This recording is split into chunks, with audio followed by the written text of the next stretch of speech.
All right, let's open up with a prayer. All brothers remove their head coverings. All sisters pray with their heads covered.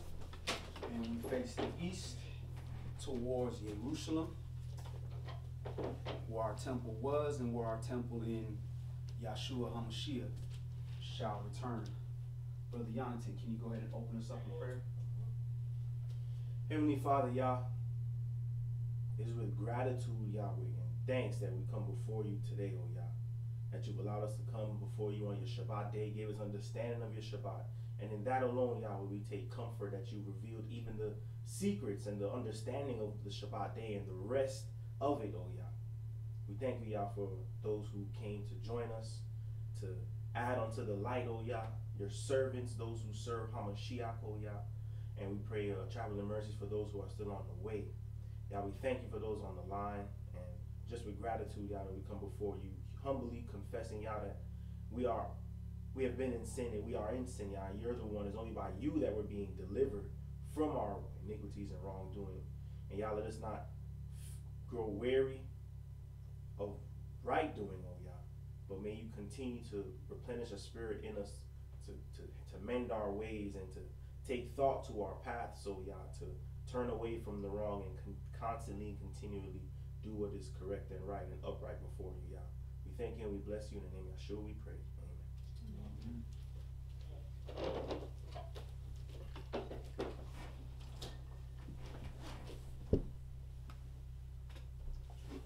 Amen. Oh, this one got a hole in it.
All right, Shabbat Shalom.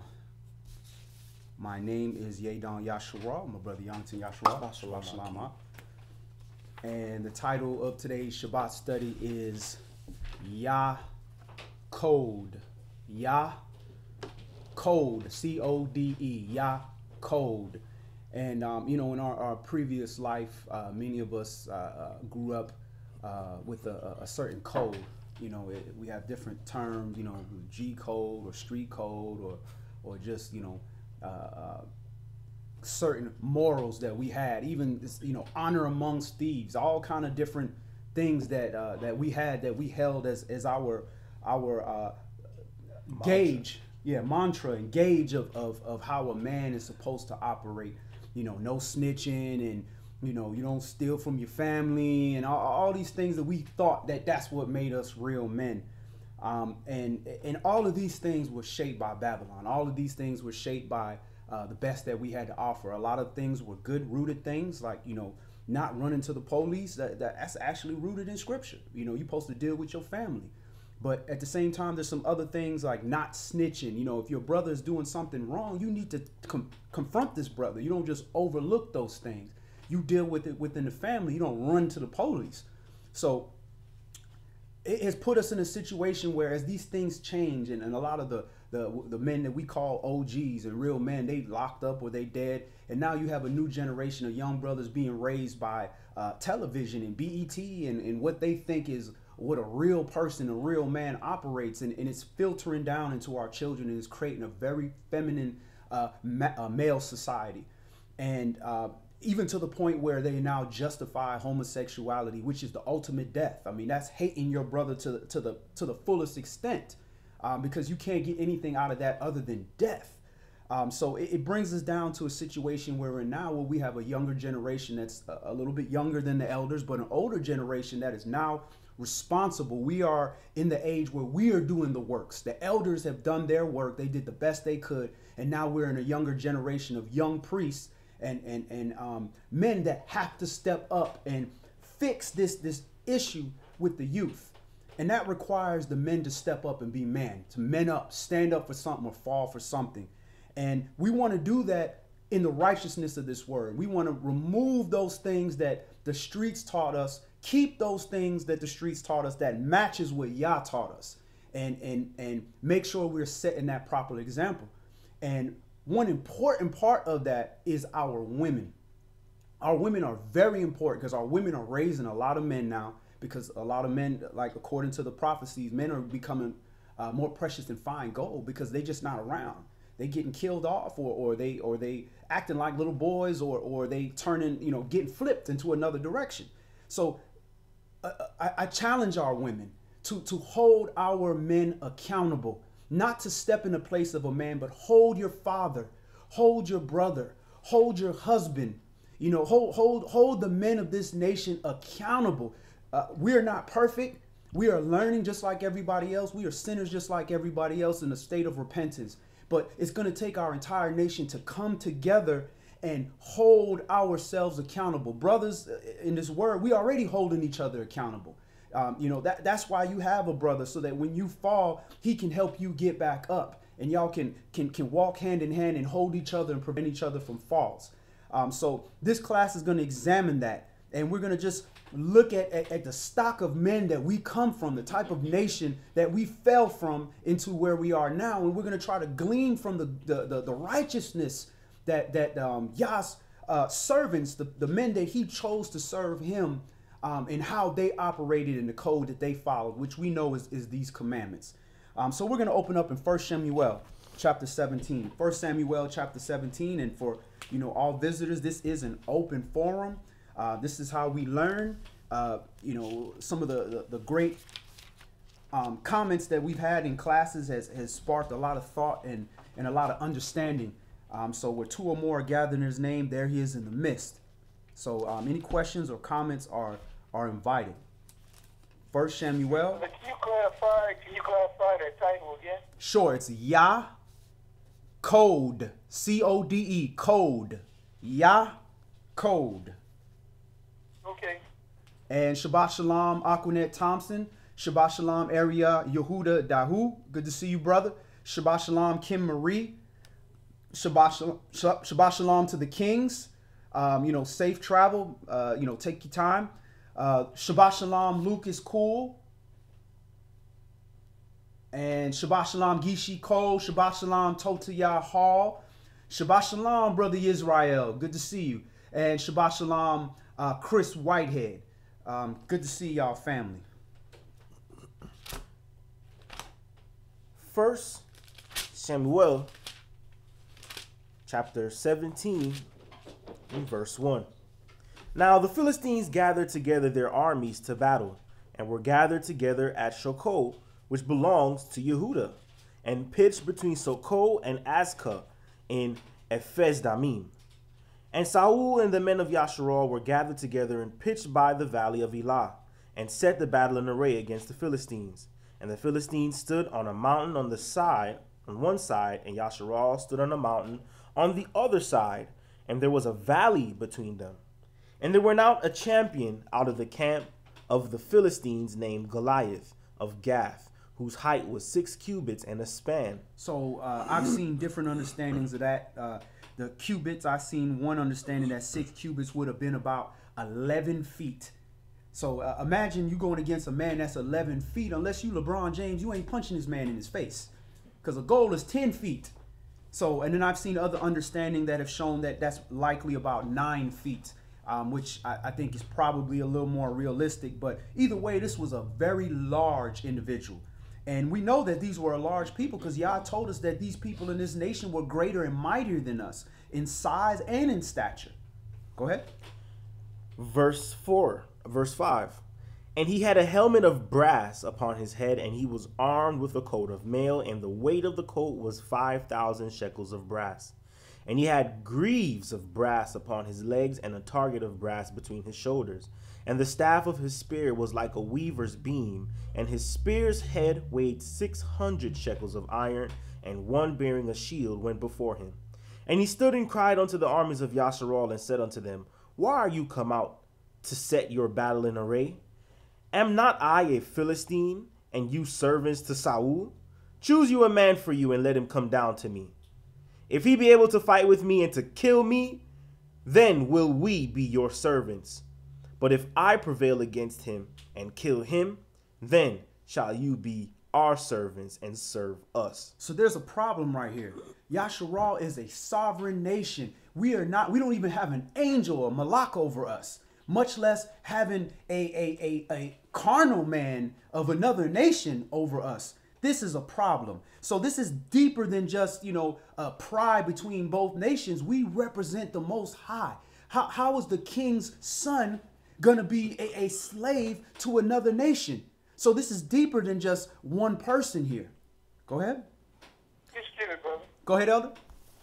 I just want to go back and say some a little bit. A cubit is the length of a man's forearm, and a span is the length of a hand, finger spread. So roughly, Goliath is about 9'9".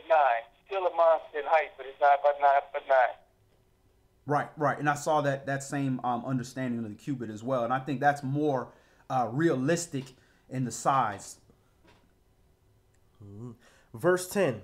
And the Philistine said, I defy the armies of Yashra'al this day. Give me a man that we may fight together. And Saul and all Yashra'al heard those words of the Philistine and were dismayed and greatly afraid. Now David was the son of that Ephrathite of Bethlehem Yehudah, whose name was Yessi. And he had 8 sons. And the man went among men for an old man in the days of Saul. And the 3 eldest sons of Yessi went and followed Saul to the battle. And the names of his 3 sons that went to the battle were Eliab, the firstborn, and the next unto him Abinadab, and the third Shammah. And David was the youngest, and the 3 eldest followed Saul. But David went and returned from Saul to feed his father's sheep at Bethlehem. And the Philistine drew near morning and evening, presented himself 40 days. And Yessi said unto David his son, Take now for your brethren an ephah of this parched corn, and these 10 loaves, and run to the camp to your brethren. And carry these 10 cheeses to the captain of their 1,000, and look how your brethren fare, and take their pledge. Now Saul and they and all the men of Yashra'al were in the valley of Elah fighting with the Philistines. And David rose up early in the morning and left the sheep with a keeper, and took and went, and as Yessi had commanded him. And he came to the trench as the host was going forth to the fight, and shouted for the battle.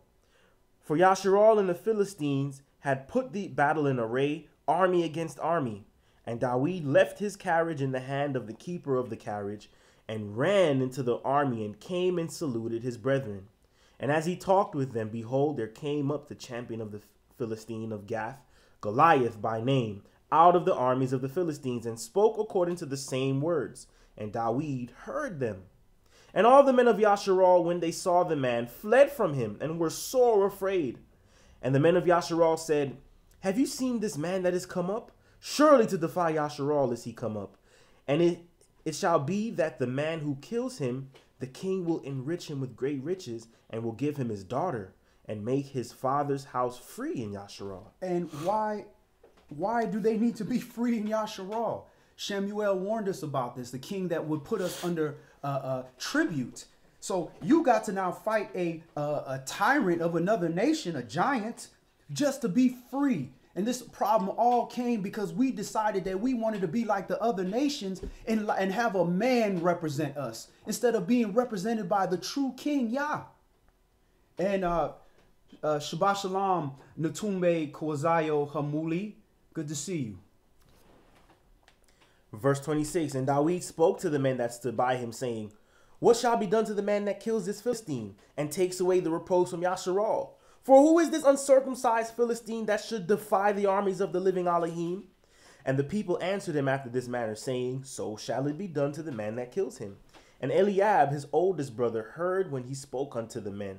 And Eliab's anger was kindled against David, and he said, Why came you down here? And with whom have you left those few sheep in the wilderness? I know your pride and the naughtiness of your heart, for you are come down that you might see the battle. So why is his eldest brother upset with David? Because he want David to be scared like the rest of them. Exactly. He's scared and he embarrassed. You know what I'm saying? When I'm a firstborn. So, I got little brothers. And, one thing, I may be terrified of a situation. But if my family is here, that's like being in front of your woman almost. If my brothers are here, my wife is here, I'm going to have to die today. But instead of that, he's injecting that anger towards the younger brother because he's embarrassed. Because it's not that he was being specifically defied. His nation is being defied. And if you are a servant of the Most High, that cannot ride. So when David's showing up here and they're projecting, this big bad image to their little brother, they are now being revealed. Go ahead. Verse 29. And David said, What have I now done? Is there not a cause? And he turned from him toward another and spoke after the same manner. And the people answered him again after the former matter. He said, Is there not a cause? I know your naughtiness. You came to see the fight. No, I came because Daddy said to come check on y'all. To come bring y'all some food. And matter of fact, to go, give some stuff to the captain of the army. Go ahead. And when the words were heard which David spoke, they rehearsed them before Saul, and he sent for him. And David said to Saul, Let no man's heart fail because of him. Your servant will go and fight with this Philistine. And Saul said to David, You are not able to go against this Philistine to fight with him, for you are but a youth, and he a man of war from his youth. And David said unto Saul, Your servant kept his father's sheep, and there came a lion and a bear, and took a lamb out of the flock. And I went after him, and I smote him and delivered it out of his mouth. And when he arose against me, I caught him by his beard and smote him and slew him. Your servant slew both the lion and the bear, and this uncircumcised Philistine shall be as one of them, seeing he has defied the armies of the living Elohim. So there's a different spirit on this servant here. This ain't the first time. This servant has already been trained. He's already been given the position of taking care of those that cannot defend themselves. So there was already a spirit in him, and he understood Yah. He was a man of Yah's heart and understood that when your job is to protect those that can't protect themselves, that it's not about you. If Yah wants those people being protected, he's going to empower you to do that job. And with him understanding that you are not defying the men of Yashra'al, you define Yah. So the whole world is going to hear about this. So he's not taking his own life in consideration. He's saying, listen, this man is defying Yah. We're going to take care of this business. Go ahead. Verse 37. David said, Moreover, Yahweh that delivered me out of the paw of the lion and out of the paw of the bear, he will deliver me out of the hand of this Philistine. And Saul said unto David, Go, and Yahweh be with you. That's understanding. He said, Yahweh, Yah, Yahuwah, that delivered me out of the paw of the lion, out of the paw of the bear. He will deliver me. So this is what we have to understand within ourselves, that listen, these battles, sometimes Yah needs a servant just to show up, just to stand up, just to be there, because it ain't about you. There's no possible way this little ruddy boy was supposed to be able to take down Goliath, a man who's been a warrior since his youth. But he understands it ain't about me. Yah has his servants, and the servant's job is just to show up. The spirit gonna do what it do. And our job is to keep our vessels as clean as possible so that the Holy Spirit and the spirit of Yashra'al can get into us and utilize that. You know, Aki, usually in these situations, especially in the scriptures, we like to side with the protagonist. So we like to see David and like, yeah, y'all should have let David have his run. Mm-hmm. But then put yourself in Eliab's shoes or Saul's shoes. Like y'all there fighting, and there's a dude out there, like in our days, in our time now, you have a little pea shooter, and there's a guy out there with like surface to air rockets, and you're like, yo, dudes, move, like this is serious here. And then somebody come, he don't even have a gun in his hand, like, what's going on here? What are y'all scared? He like, what's wrong with this youth? Right. And then the commander's like, who out here trying to demotivate us? Bring him over here. And then he actually sat and had to listen to Dawid talk and listen, and like his mindset was probably like, he's fully convinced this dude about to die. Like, he's fully convinced that he's gonna beat this Philistine.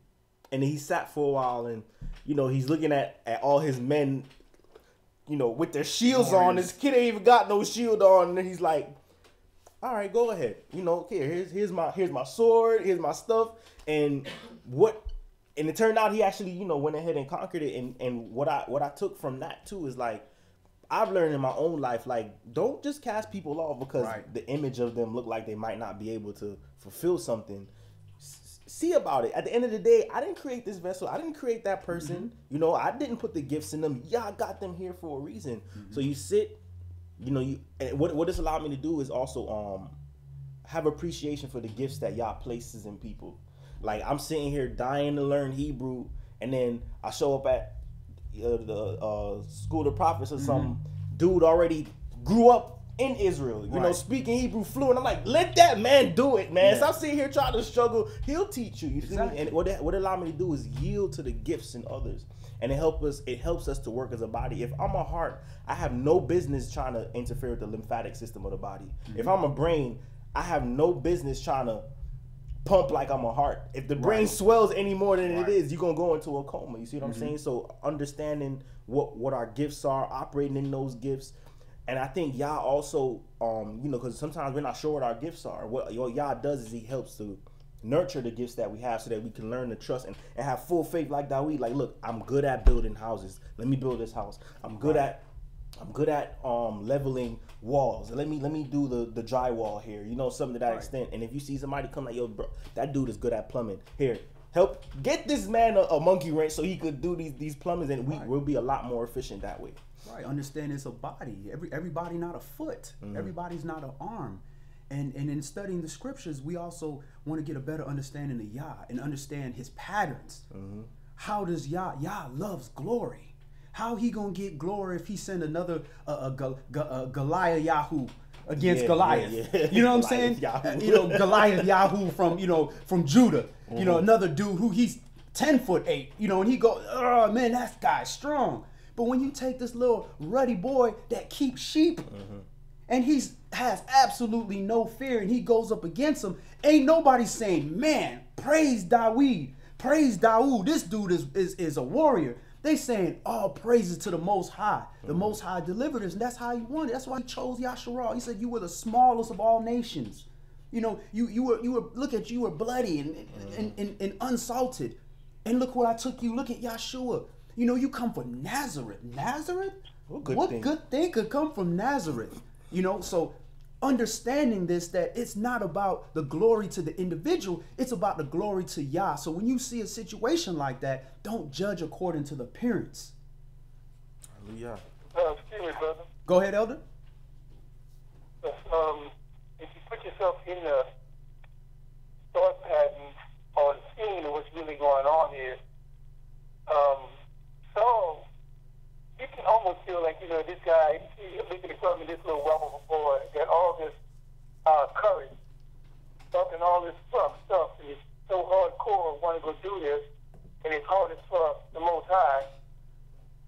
He let him go because all the rest of his military going to hear about this, and he's listening to all this talk from his boy.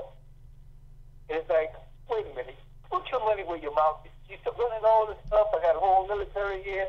My military is not even coming up to volunteer themselves to fight because they're in fear. And I got this boy here that want to go and fight. And then they say, well, what I got to lose? Let him go and do what he got to do. He still that strong about it. Let him go do what he got to do. That doesn't mean I have to go along with the plan of Goliath. It's just that if he lose and the war comes against, we still gonna be fighting. All of us still gonna be at war, no matter what. So if suppose he does trip up and win, which you really don't know if he will anyway. So you like the boys, how you say, heart. Suppose he mess up, or suppose he wind up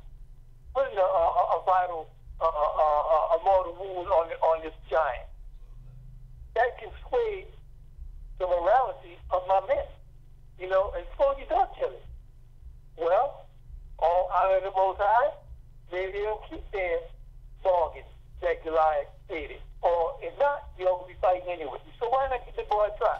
Right. But yet, Yahweh has another plan. Yahweh will prevail. He's going to show them, I can use who you might think is the lowly, the young, the weak, and get my glory of conquering a nation through one bullet, one giant that y'all afraid of. So this is what Yahweh been showing throughout this glorious book about using the least of his people to give him glory, to show his might, not the might of a trained military. Right. So I want to bring that point out. Khan. And just even looking at that Dawid and Saul was shoulders above everybody. So if anybody, his household, the Benjamin, it took almost all the tribes to beat the Benjamin. So it's not about the physical. And then understanding that there's also a thing called the spirit of fear.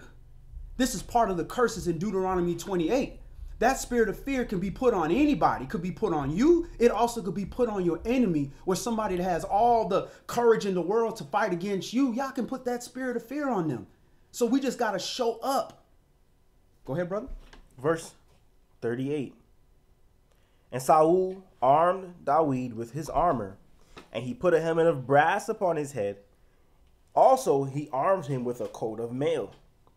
And Dawid girded his sword upon his armor, and he essayed to go, for he had not proved it. And Dawid said unto Saul, I cannot go with these, for I have not proved them. And Dawid put them off him. So how y'all gonna use you when you his battle axe? You his weapon of war. How you gonna use you? He haven't proved you. You can't even stop eating pork. But he want to send you out there to go fight against the Gentiles? Or go fight for your people? This is the proven time. This is your youth. This is your proven time, when you in your young age, to prove what kind of vessel you're going to be. So when you get into your age of your priesthood from 30 years and up, you are now proven to be a vessel that can be used for the priesthood. And then when you get in your age of elder, that's what your priesthood is for. So to prove, so that when you get to the age of an elder, that you can be righteous counsel for the young brothers and for the young priests who are still making mistakes. But we want to just pass all that and just go jump straight to I'm king of Yashra'al. And you see the results of that with Saul, when they just took some man and said, you know what, that's what you want? You want a guy that looked like a king? Here you go. And now you got to fight the biggest bully of the nations just to be free in your own free land. Verse 40. 1 Samuel chapter 17 and verse 40. And he took his staff in his hand and chose him 5 smooth stones out of the brook, and put them in a shepherd's bag which he had, even in a scrip. And his sling was in his hand, and he drew near to the Philistine. And the Philistine came on and drew near unto Dawid, and the man that bare the shield went before him. And when the Philistine looked about and saw Dawid, he disdained him, for he was but a youth, and ruddy, and of fair countenance. And the Philistine said unto Dawid, Am I a dog that you come to me with staves? And the Philistine cursed Dawid by his gods. And the Philistine said unto Dawid, Come to me, and I will give your flesh unto the fowls of the air, and to the beasts of the field. Then said Dawid to the Philistine, You come to me with a sword. Okay, start back at verse 45. Read it how Dawid would have said this. Go ahead, brother. Then said Dawid to the Philistine, You come to me with a sword, and with a spear, and with a shield. But I come to you in the name of Yahweh of hosts, the Elohim of the armies of Yashra'al, whom you have defied.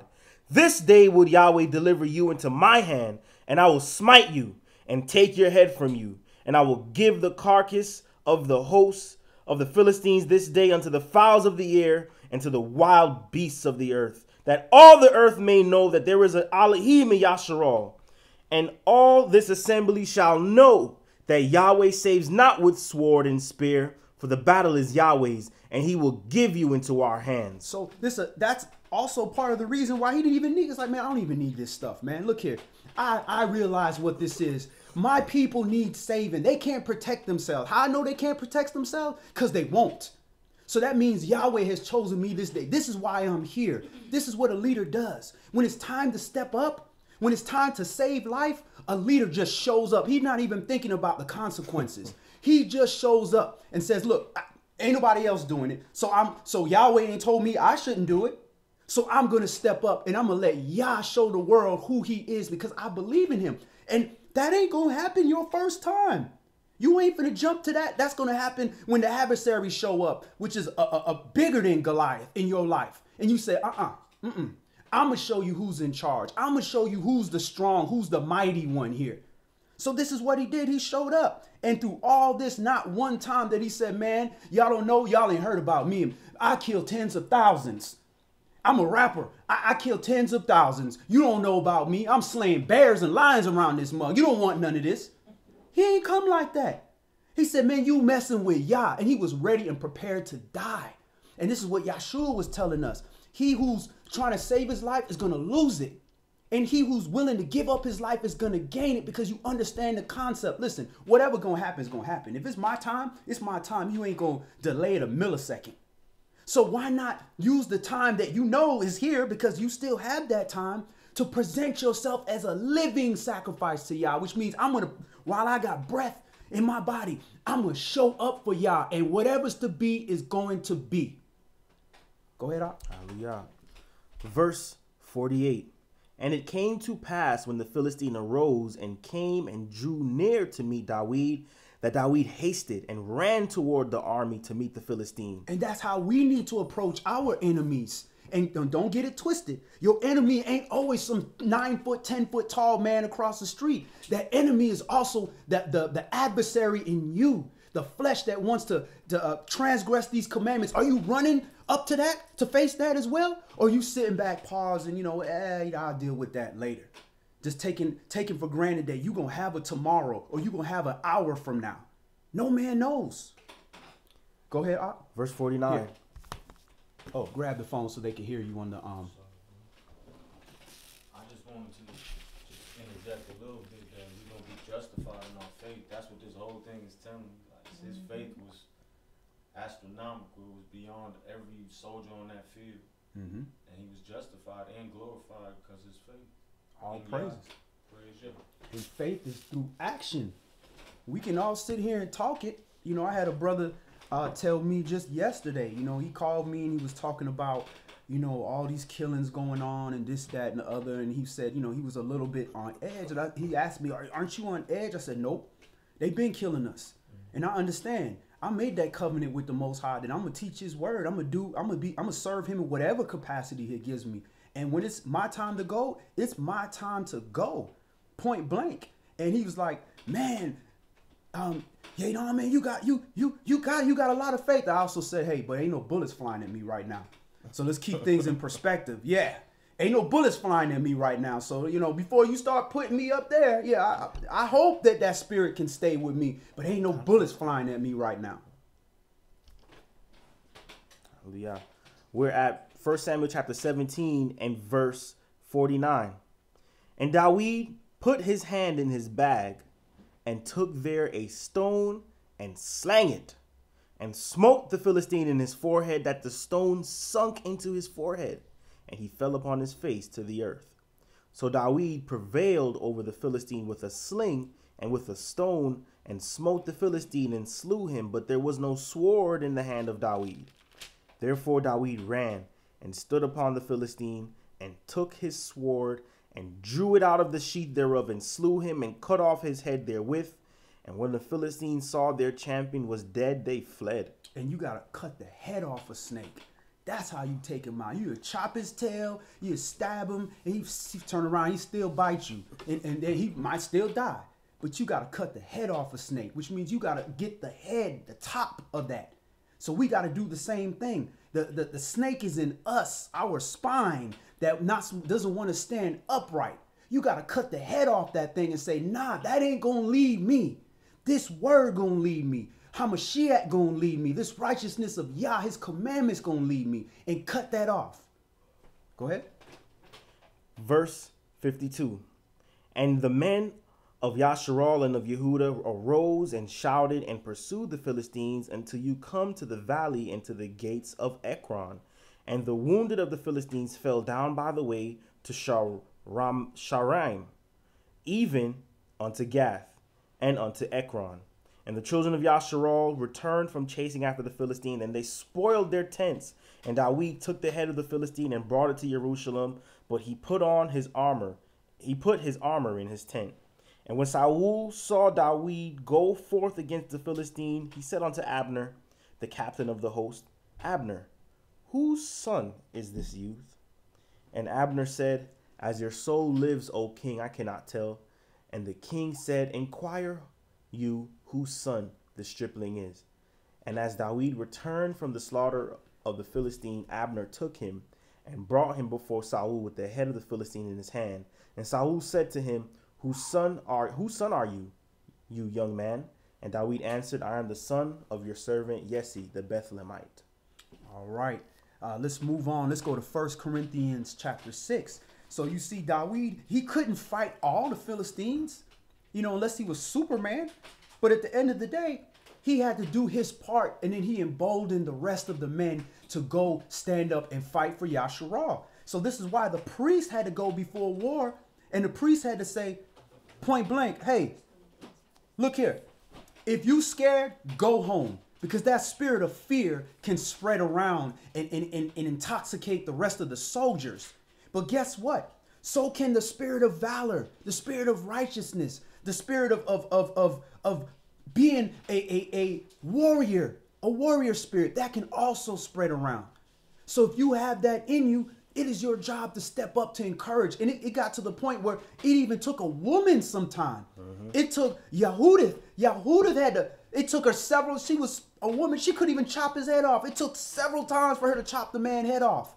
And the rest of the men were emboldened once that woman said, man, we over here scared to fight the Persians. But this woman done took their head off. A beautiful woman, a dime piece on top of that, a widow. Okay, nah, I can't sit here. Let me get up and go. Question about that last script. So this Abner, who was the I guess he was the captain of the host, the captain of Saul's armies.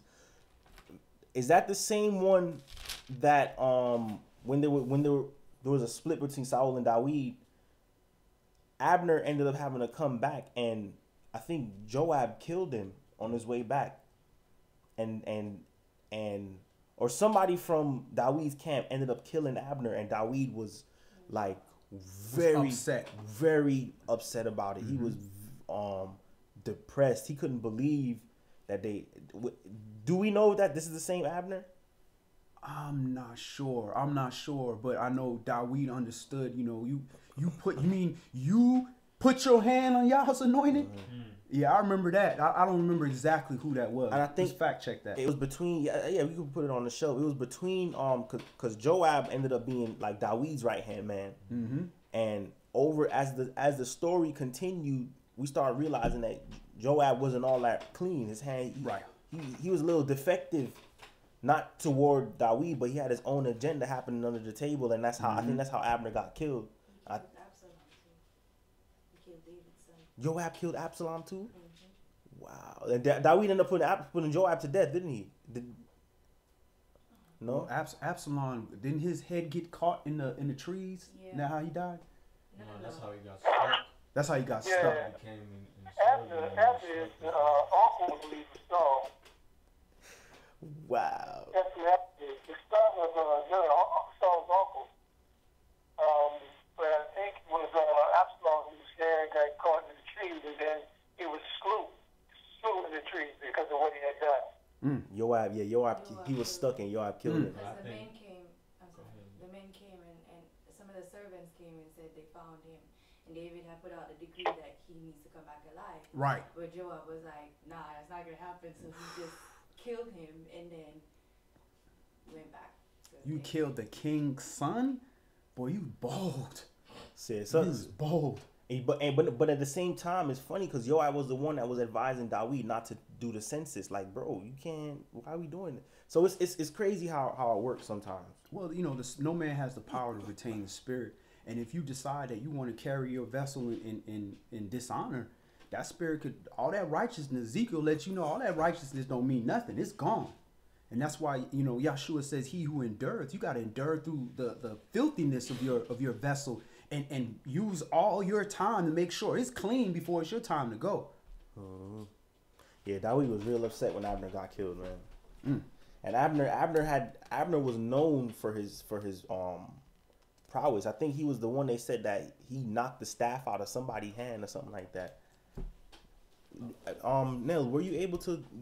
I sent you the app. You could download it because he has his knee kind of, so you don't have to walk back and forth to. No, it's all right, bro. That's gonna strengthen me. Okay. There's right there. There's another one right there. You don't have the New Testament. It's right No, there. so he go comment. Oh, the phone. Oh, the phone. Okay. Yeah, you can so that. I'm gonna have download the app so that y'all can comment from right there.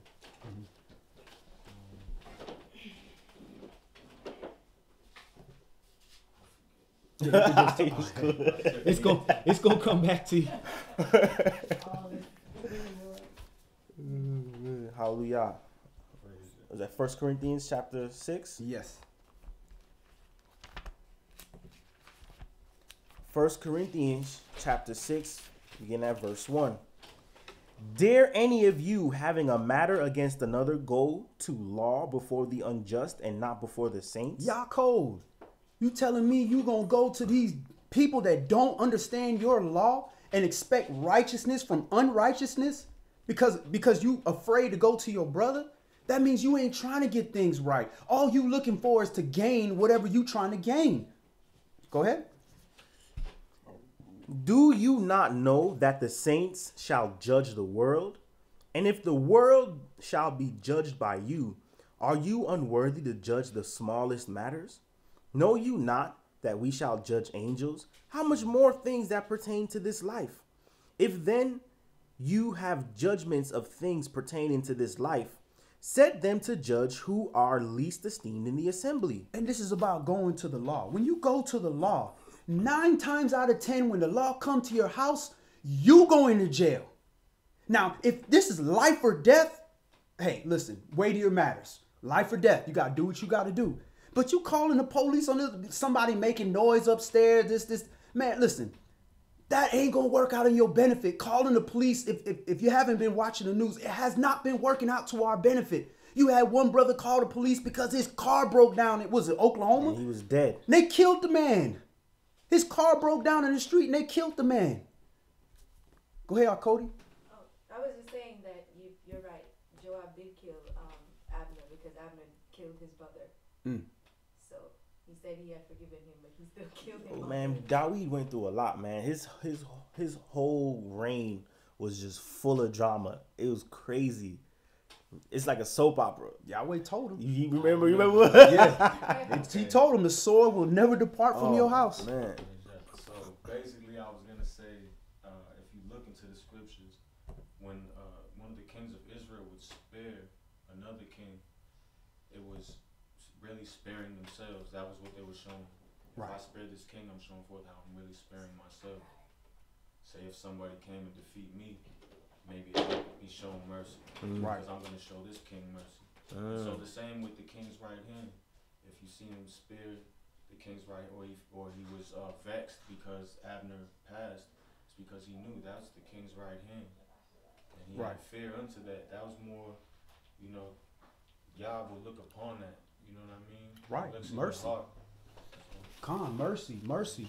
And the only time that don't apply is when y'all say kill everything. If y'all say kill everything, it's everything. Right. But other than that, have mercy. Most definitely have mercy.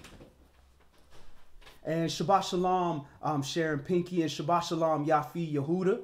Good to see you, family. Go ahead, Art. Verse 5. I speak to your shame. It is so that there is not a wise man among you. No, not one that shall be able to judge between his brethren. But brother goes to law with brother, and that before the unbelievers. And he's talking about set one who's least esteemed in the assembly. Because this individual is humble, for one, and he ain't with all these cliques. Now you're going to have the leader of the assembly judge every single matter.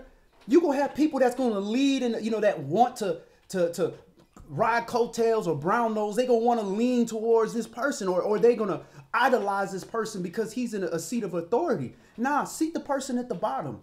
The person that first of all, you only as strong as your weakest link. So the person that's least esteemed, whether he's a weaker link or not, this individual should be at a point where he should understand righteous judgment, or they not teaching properly in your assembly. You want to see the measure of a leader? Look at the women. Look at the understanding of the women. Look at the understanding of the people that are being taught in there. Shabbat shalom, sis. The code to, you talking about the code to connect? Bring it out, sort it out loud.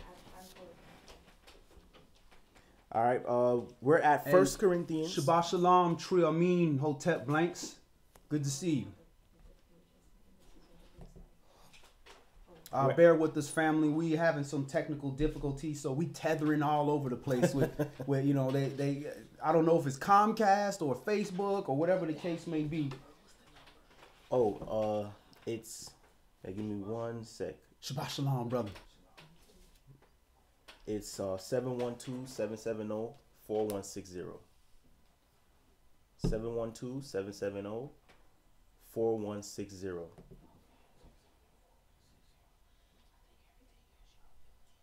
And then the access code is 339505.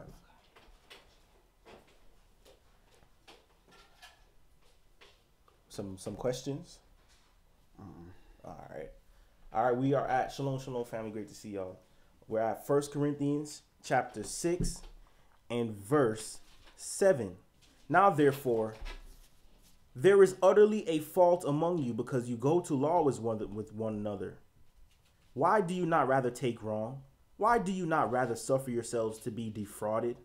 Nay, you do wrong and defraud, and that your brethren. So why not suffer some wrongdoing? If it ain't gonna kill you and you're gonna suffer some loss, rather to go to a people that already want to destroy you, that want to kill you, that want to defamate the character of your nation, why not suffer? But see, you have to be preferring your brother over yourself to be at that kind of mind, to understand, look, I've been in wrong before. Did I get the consequence, for the earthly consequence for every mistake that I've done? So why can you not let something slide from somebody else? I remember one thing that you said, I believe it was on your post, I think something that your dad taught you or whatever, was to learn how to let offenses pass. That's mercy. Me. And that goes on, along with Brother Israel was saying. Shabbat shalom, family. Shalom. Good to see you. Yep. Oh, enduring scoring and overlooking offenses. Yeah, why not allow that? You know what I'm saying? Allow that mercy, because what's going to happen, you let an offense pass. And I was talking about that last week as well. I know there's been plenty of times in my youthful ignorance where I'm poking my chest out like a puffer fish against an adversary that was way, you know, that I knew I'm out of my league here, but I'm like, I can't be looking like no punk. And then the individual, praise Yah, let the fence pass.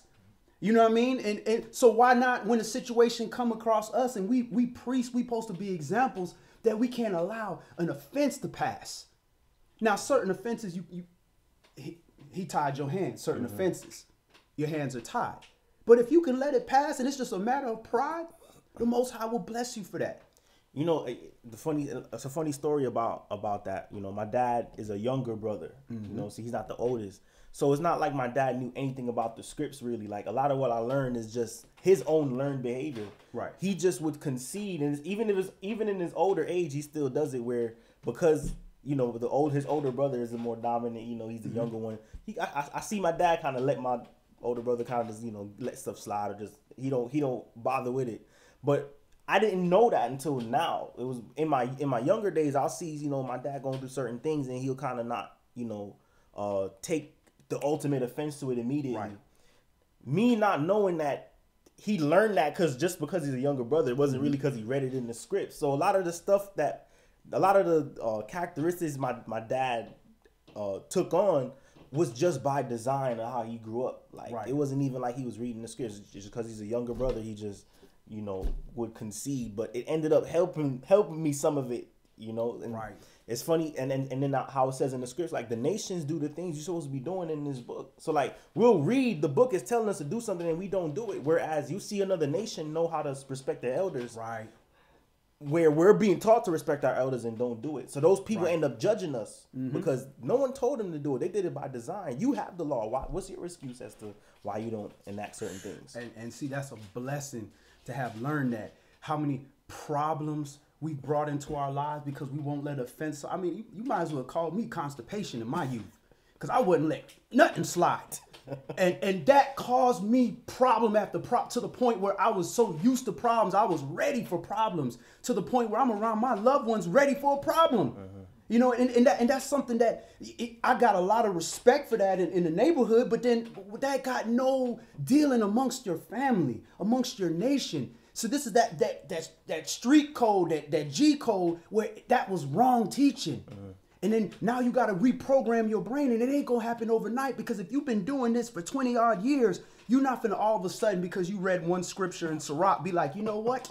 Let me let slide. Let me not be as a lion in my house today. Right, yeah. Let me just be, humble and harmless as a lamb. Let me do that. Nah, you're going to have to fight with that. You're going to have to tarry with that. And you're going to have to run to that monster like Dawid ran to Goliath to fix that same thing. And it may not be in you to fix it. But if the Most High sees that you putting forth your effort, he going to handle that. Mashiach going to handle that for you. Hallelujah. We're at 1 Corinthians chapter 6 and verse 9. Know you not that the unrighteous shall not inherit the kingdom of Yahweh? Be not deceived, neither fornicators, nor idolaters, nor adulterers, nor effeminate, nor abusers of themselves with mankind, nor thieves, nor covetous, nor drunkards, nor revilers, nor extortioners shall inherit the kingdom of Yahweh. So he's letting you know all of these people, if you die in this state, are not going to inherit the kingdom. And the one that I want to deal with for the sake of this class is the effeminate. The effeminate. So we're going to look at what that word means in the Greek. The word effeminate, the Strong's number is G3120. G3120, which is malakos. Malakos. And that's spelled Malakos. And that's of uncertain affinity. Soft, that is. So ain't no soft brothers gonna inherit the kingdom, because it says point blank. It didn't say we gonna go in there, they gonna give us the kingdom. It says the saints gonna take the kingdom. We gonna have to take that. The devil not gonna be like, here you go, take this back. We gonna have to take that. Ain't no soft brother, because a soft brother gonna sit back and he gonna wait for somebody else to do something. And it says that is in fine clothing. And then it says figuratively a catanite. So I was like, what is a catanite? I'm like, but cat, I'm thinking cat and what's the other synonym for cat? That was the first thing that came into my mind. But I said, let me look this up, because I didn't know what that was. So I looked up catanite, which is Catanite. And that is a boy kept for homosexual practices. So you is not going to bring death into the kingdom, because this is what all these things are.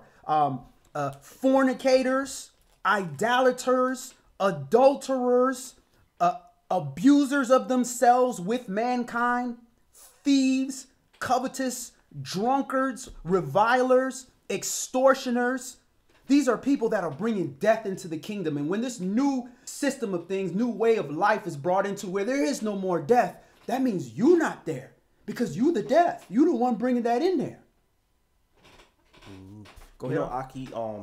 What this brings up to mind is that Matthew, where people say, Lord, Lord, he's like, depart from me, I never knew you, you workers of iniquity. And it's like, we did all these wonderful things in your name. We did this and we did that. And it goes to show, like, there's going to be people who swear that they're on the road, but if you're still making room for these things, making room any of them for it being effeminate, being a drunkard, fornication, adultery, making room to be extortioner or reviler, excessively scornful, you're in danger of hearing those words like, yo, I never knew you. And the last thing we should want to do is end up having those statements said to us. So we definitely have to be warriors against those things in our own self, battling with ourselves. And if we realizing that I think I'm losing this battle in this area, we need to pray. We need to pray to Yah. That's Yah. Look, forgive me concerning this. You know, pray worthy that we're always found. Pray always that we're found worthy to escape the things that are coming on this earth. So that means if we want to escape the judgment that's coming, we need to pray that we get delivered from every little bit of spots and things in our garment, because we need to come before him with our best and not trying to half step like, nah, I tried to stop being a drunkard, I'm not going. We have to really take a full step, nah, you know what, let me just push this away altogether. Right. You know what I'm saying? So that we're not even in danger of these things or being called out for these things. And that's the mercy. The mercy of the Most High is not that you ain't never done these things, so you good. Mm-hmm. We've all done some of these things in here. So the mercy is that, look, while you still breathing, I'm giving you the opportunity to show me that this is not you. That this is just a flaw in you that you trying to work out. Mm-hmm. And there are going to be certain things you can't work out. And that's what Hamashiach is for. But it ain't going to be, well, you didn't try to address the issue and he going to cover that. Nah, you got to try with your best to address all these issues. Some fights you ain't going to win. Any man that told you he won every fight is a liar. You ain't win. If you a street fighter, you ain't won every fight. You might have told a story that way, but you don't talk a couple L's too.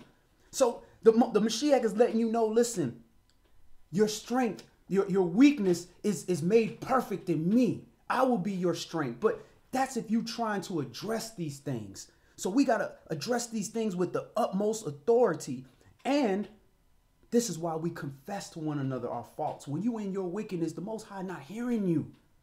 That's why you got to at least say, listen, I'm going to be, if I can admit it to myself, that's step number one. If I can admit it to somebody else, now I'm being held accountable.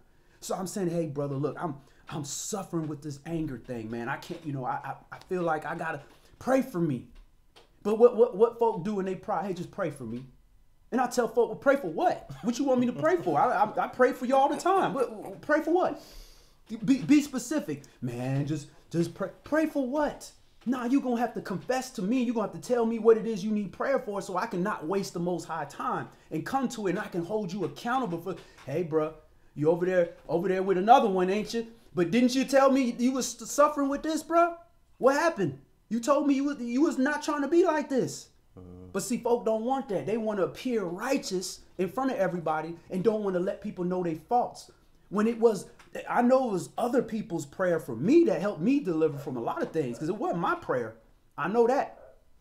I was thinking the other day, when the children of Israel was leaving out of Mitzrayim, out of Egypt, and the snakes was biting them, Yah had Moshe carved together an image at the end of the day. The thing was that these people did not want to acknowledge that they was doing wrong. So Yah was like, look at this snake. They're looking at the snake like, that's the ones that bit us in the wilderness, ain't it? At the end of the day, that's confession. Mm-hmm. Because you have to look, you're looking upon the same thing that bit you. And you have to acknowledge they weren't going to be healed unless they looked upon the snake. The whole thing about it is that's confession. Right. And what that does for us is that Yah's trying to, at the end of the day, we're programs. We're like computers, but we're biological computers. And when we're born, we have no program. We don't know nothing except eat. Mm-hmm. We know how to wiggle our way up to the teeth of our mother to make sure that we get nourishment. And that's the basics that we get. The rest is Yah trying to wire our minds up properly. Don't covet, don't steal, don't lie. Learn who I am as well. So then we do things, and then we start taking other people's stuff. We hiding it. We stealing from. We go visit people's house. We stole this from their house. We took a fork. Don't even know why we took the fork. Just want to take because it's in our reach. And then Yah is coming before us. And he puts this fork, and we sitting there like, all right, yeah, I did it. You see what I'm saying? Like, when we confess, what it says is that Yah's making sure and confirming, you know better in your mind that the way you were programmed is wrong. You're confessing that this thing is wrong. That's why he's okay with us confessing, because he's like, all right, I'll release you into the rest of into the rest of the world. It's like how the court system works. You know, all right, I did it. You get a reduced. They'll reduce your time that you go to jail for, because they know, all right, this person knows that the murder they committed is at least wrong. He confessed to it. He let us know where the body was or whatever. We'll give him the right to parole for 30 years instead of the 100 years that we were going to give him before. You see what I'm saying? So that confession is necessary. We do need to make sure that we confess unto y'all that I know what I was doing before is wrong, so that you don't have to chastise me no more. Right. I understand. You don't have. Please don't cut me off, y'all. Give me another chance. I confess that this is wrongdoing that I've been in. Con. Brother, Go ahead, Elder. I like what you said, because, you know, it's also, you just stated, you know, what King David was praying for, I think it was in 51 or 52. You know, he acknowledged his sins, you know, for the Most High. And if we don't acknowledge our sins, that means we're living in a blind state, you know, living in denial, you know, and we won't want to come to the truth if you won't acknowledge, you know, the sins that you have done. You know, so Yahweh knows everything that we did, do, or whatever we'll do. You know, but if we don't acknowledge it, how are we going to get sanctified? How are we going to get purified? How are we going to get cleansed from the issues that, you know, we have inside us? You know, if we deny it, then, yeah, we stay in our darkness. We wish to lie to ourselves. You know, and that's what Yahweh is trying to enlighten, to tell you, look at yourself. See the man in that mirror. See the man reflection in that water. That's the one you're fighting right there. And that's the enemy that accuse you consistently to me, and I cannot tell him he's alive, get away from me, that my son, you know, is sanctified now, because he allowed himself to be purged of his darkness. So if we want to lie in that darkness, we don't get dealt with. You know, we only have a certain amount of time of our lifespan, so we need to get mercy while we're in the flesh. So we know that it's hard to look at ourselves in the mirror when we have done something that's so shameful. We don't want to submit, and that's the problem that we all have. This false pride that we have does not allow us to submit. We need to become humble and a contrite heart, so Yahweh can heal us. He will not be able to heal the land if we do not allow him to purge us of the dung that was in us. You know, we won't be cultivated. We won't receive the rain. We'll receive the nourishment. We will not grow. We're going to shrivel up and die. And he's trying to give us mercy, but will we allow him? You know, so, you know, I like what the brother brought out right there, because it just brings up another way. Maybe it can reach many of us out there who don't understand. Con. You know, Yonah, you know, made a statement that always stuck with me. He said, you know, we forsake the mercy of Yah by, I think he said, by heeding to lying vanities. The Most High is so merciful. It's just like, my child, I'm just dying to give you mercy, but I can't give it to you if it's going to kill you. So we forsake his mercy when we decide. He said, look, I'm giving you life, breath, which means as long as you got breath in your body, you can repent. But when you say, nah, I'm not going to repent from this, I'm not even going to acknowledge this, then you saying, I don't want your mercy. So this is why we study, because there's so many transgressions we're not even aware of within ourselves. So take advantage of this mercy that we have. You know, I just on the way here, I was thinking about it. You know, how we could gain understanding from nature. You see how when the bird reaches a certain age and it's in the nest, the mother would just push it right out. You know, but if the bird is designed to create lift, even as a baby, as soon as he put his arms out, he realized he's not hitting the ground no more, and boom, he know how to fly. Right. You know, and the thing is that Yah gave us intellect. It's almost like the same wings, so we could discern between right and wrong. That's why he says, yo, you reach all the children of Israel that's 20 age and up, y'all not gonna make it into the kingdom besides Yahshua and Caleb.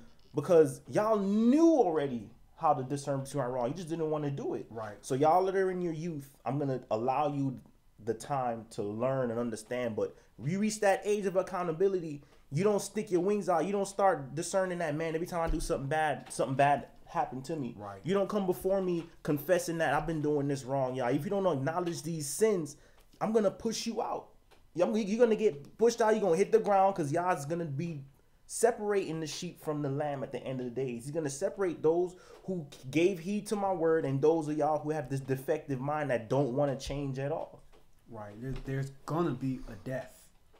You got somewhat a decision to decide whether you want that to be a spiritual death, where, you know, the death of the flesh being the head, or you can allow yourself to die like everybody 20 years older and upward that refuse to get rid of that idol, refuse to get rid of it. Verse 11. And 1 Corinthians chapter 6 and verse 11. And such were some of you, but you are washed, but you are sanctified, but you are justified in the name of the Master Yahshua and by the Spirit of our Elohim. All things are lawful unto me, but all things are not expedient. All things are lawful for me, but I will not be brought under the power of any. That's an advanced Hebrew understanding right there. All things are lawful unto me. Does that mean you can do whatever you want? That doesn't mean you can do whatever you want. But what Saul is trying to explain here is that my mind only understands to do things that are going to be in the righteousness of this word. And it may appear unlawful, like Yahshua healing on the Sabbath day. That may appear and may be, quote unquote, unlawful. But his mind is serving the Most High. You're not going to jump to that level without understanding what's lawful and what's not lawful. So you have to start with that. Then he goes into even more deeper understanding, but all things are not expedient. I tell people all the time, I rarely teach about that multiple wife situation because it just causes too much problems. Is it lawful to have multiple wives? Yes, it is. But is it expedient in your life? Can you handle one wife? Do you fully understand after learning how to be a husband and wife from a Babylonian system? Are you able to do that? But that takes honesty within yourself to say, look, man, you got marriages. They all in the elder will give you witness to this. You be all in your elder age. They still trying to learn how to have a Hebrew marriage, a proper marriage, because we have been mistaught. And it's not only through the system, our own parents has mistaught us because they were mistaught. So all things may be lawful to you, but you have to look, is it expedient? Go ahead, Brother Israel. Okay. I just wanted to say, when you're dealing with the Greek, it didn't have, which was what that was translated from, it didn't have like words like the and Greek doesn't deal with that type of stuff. So when you go back to the Greek, it doesn't say all things are lawful for me. It says all things lawful are for me. And but your point is well taken. But we have to be careful because these things are going to be hidden so people can be taken and snared in what they really want to do in their own heart. Right. If you looking for that, you gonna make an excuse for it. You gonna find it in the scripts. Right. And the Most High does that on purpose. He said, look, how you appear unto me, you appear unto me righteous. I'm going to be righteous unto you. You appear to me froward. I'm going to let these weird doctrines like, hey, burn your baby in the fire to worship me. I'm going to allow that to cleave onto you. That's a good point. You got that from the, which version in the Greek did you get that from? No, she got a mute. Yeah. So we can look that up. Okay. Well, also, when you go further, it says when you sit down to eat, or when you go to a market, don't ask no questions, just buy. But what it says is, really ask questions, because some people are sacrificing their meat to false gods, and Yah doesn't want us eating that. When you sit down to eat at someone's house, it says ask all questions for conscience sake. So for your own conscience, you need to ask, was this sacrifice to a false god? Right. And so we have to know that, I forget the exact word, but the Greek doesn't exist in the Greek. It exists in Old English. Right. Which is certain words that you can just simple little words that you can put in there and changes the whole definition. So you feel that's what a lot of people don't like the New Testament, because from a Greek understanding, like it'll be presented. It's not about the Greek understanding. It's about these words. He has to talk. Yeah, I have to take it off speaker. It's on me. I'm sorry. It's just about the fact that English it's the newest language on the earth. And it's a tricky language, bro. That's why they talk about you can cast spells dealing with this and that. It's a tricky language. But we know, right, that the way that Yah says the word is written in a way that the wicked can be taken and snared. Right. And I can eat pork. Look, it says it right here. If you would just look, you would see that the vision that Yah showed Peter had nothing to do with that. Had to do with going into an unclean people, because we were not allowed to congregate with Gentiles. That was unlawful. So right after the vision, where did he go? He went to Cornelius, right? What's the first thing he said to Cornelius? It's not lawful for me to be here, but Yah showed me a vision. Wow. It's not lawful for me to congregate with y'all. So it was about going to what we perceive as unclean, but Yah says, whatever I make clean, let no man call common or unclean. Right. Con. And that's why you can't just jump. Go ahead, Elder. I like the topic that Brother brought up just now, because I was reading somewhere in Scripture the other day, and I was just going to add a little bit. I think it might have been Saul or someone was talking about when you eat, the word when you're eating at somebody's house up to that level. But in prayer and supplication, I think it was. But people don't understand when they read that. I concur with that brother said that, they don't understand what they're really reading, because the people he was talking to, they knew the law, and they would not go against the law. So when you read it, I had a discussion, I think, with my cousin once about something on that level, that he could eat what he wants, as long as he pray over it, it's all good, because, God did everything good. I said, man, you're taking everything out of context. God said, Yahweh made everything good for its purpose, but you won't be sanctified by eating certain foods that he deemed unclean. And those disciples ate unclean food. And when you read Scripture, you have to go do some research to understand that, it doesn't matter sometimes the surface value of this. You have to dig down a little deeper, because it means something a little deeper than that. You got to figure out who he was talking to. Does these people know the law? Or these people don't know the law? And so he got a little confused on that, because he thought the surface value was all he needed to know. And I said, no. I said, these Hebrews and these Israelites knew the law, so they were not eating anything unclean. They were not past their lips, because they make themselves unclean for the Father, and they can't go before the Father. So when I believe, I concur with your brother said, what you were talking about just now, that, this Scripture is written in a way where if you don't do your research, you're going to get caught up. Right. As long as you seek the Father's face, you'll find and learn all these things. Because you try to get a little more diligence in what he is trying to express to his children, if you wish to follow. But if you're just playing around with the surface value of his laws, you can get twisted and lost in it, and you're going to make errors. Con. And that's what I was getting ready to comment to, is that's why you can't just jump to the back of a book and think that you're going to understand the whole book. Nobody in the history of the world has caught the end of a movie and be like, so, this is what it is. I get the Matrix. I get it. No, you got to watch the beginning of the Matrix and watch the end and watch part 2 and part. So you got to get all of that. So this is why anytime that you get into the New Testament, you can clearly see when something is mistranslated if it contradicts Torah. If it contradicts Torah, it should be immediately rejected. There's some kind of mistranslation. Let me get into Strong's. Let me get into the what is the Greek version, the Septuagint.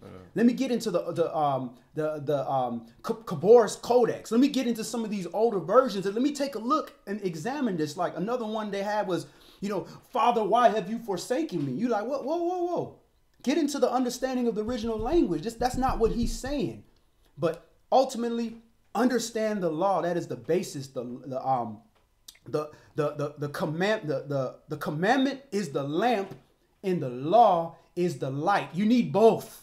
You're not just going to walk around with a lamp with no light and thinking you're going to light up the place. And what the brother just said is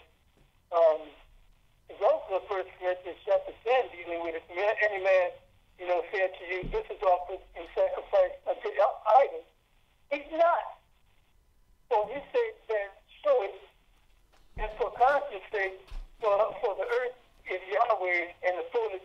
You know, if the man's telling you, you know, what he sacrificed, he offers this to some foreign entity, you know what I mean, then don't play around with that. You're supposed to know better.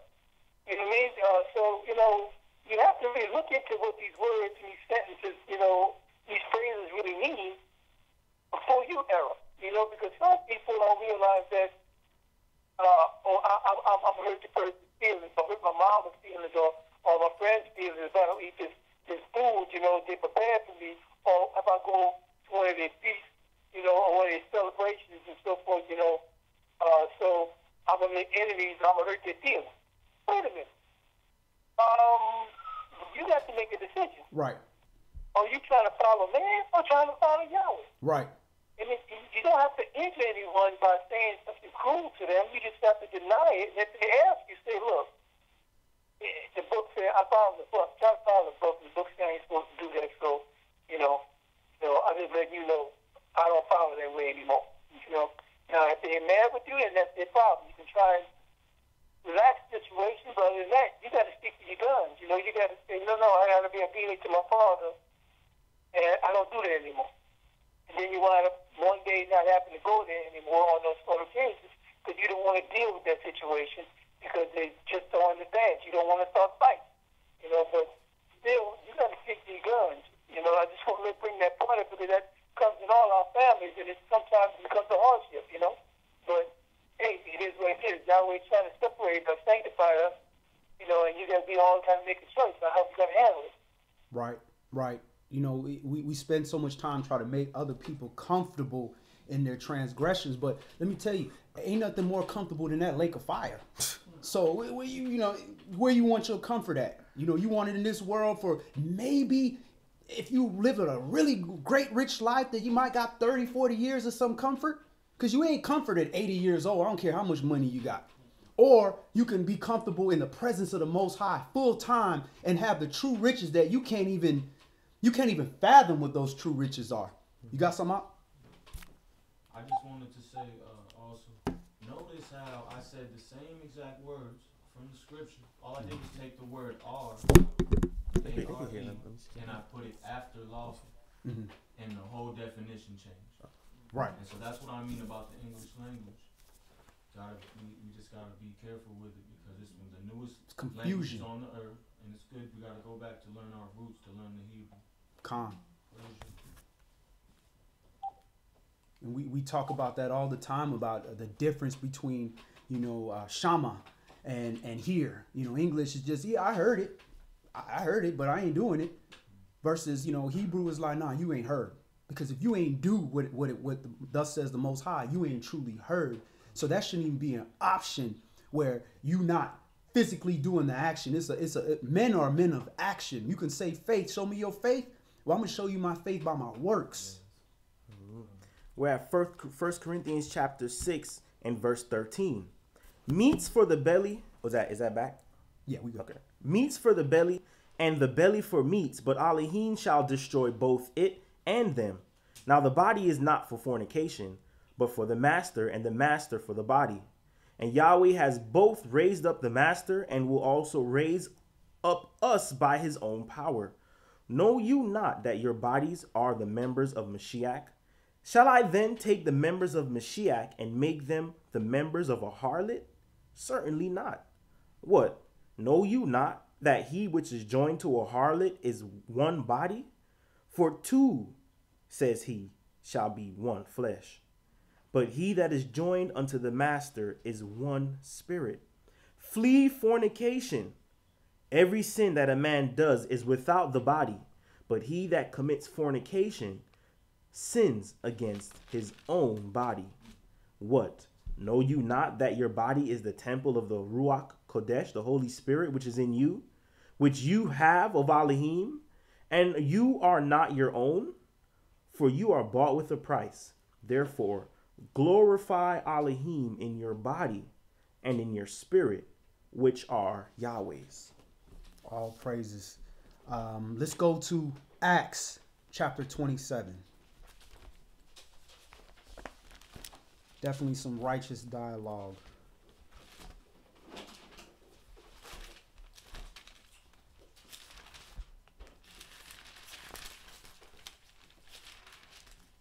You know, earlier on, me and Isha was talking about, you know, we were holding our young niece in our hand and how innocent she is. And, you know, you meet a lot of women in life that are scorned from some of the stuff they go through. And, or if you have sisters and you know, when you were younger, y'all used to play around and joke, and then she get caught up with some dude and she's never been the same since.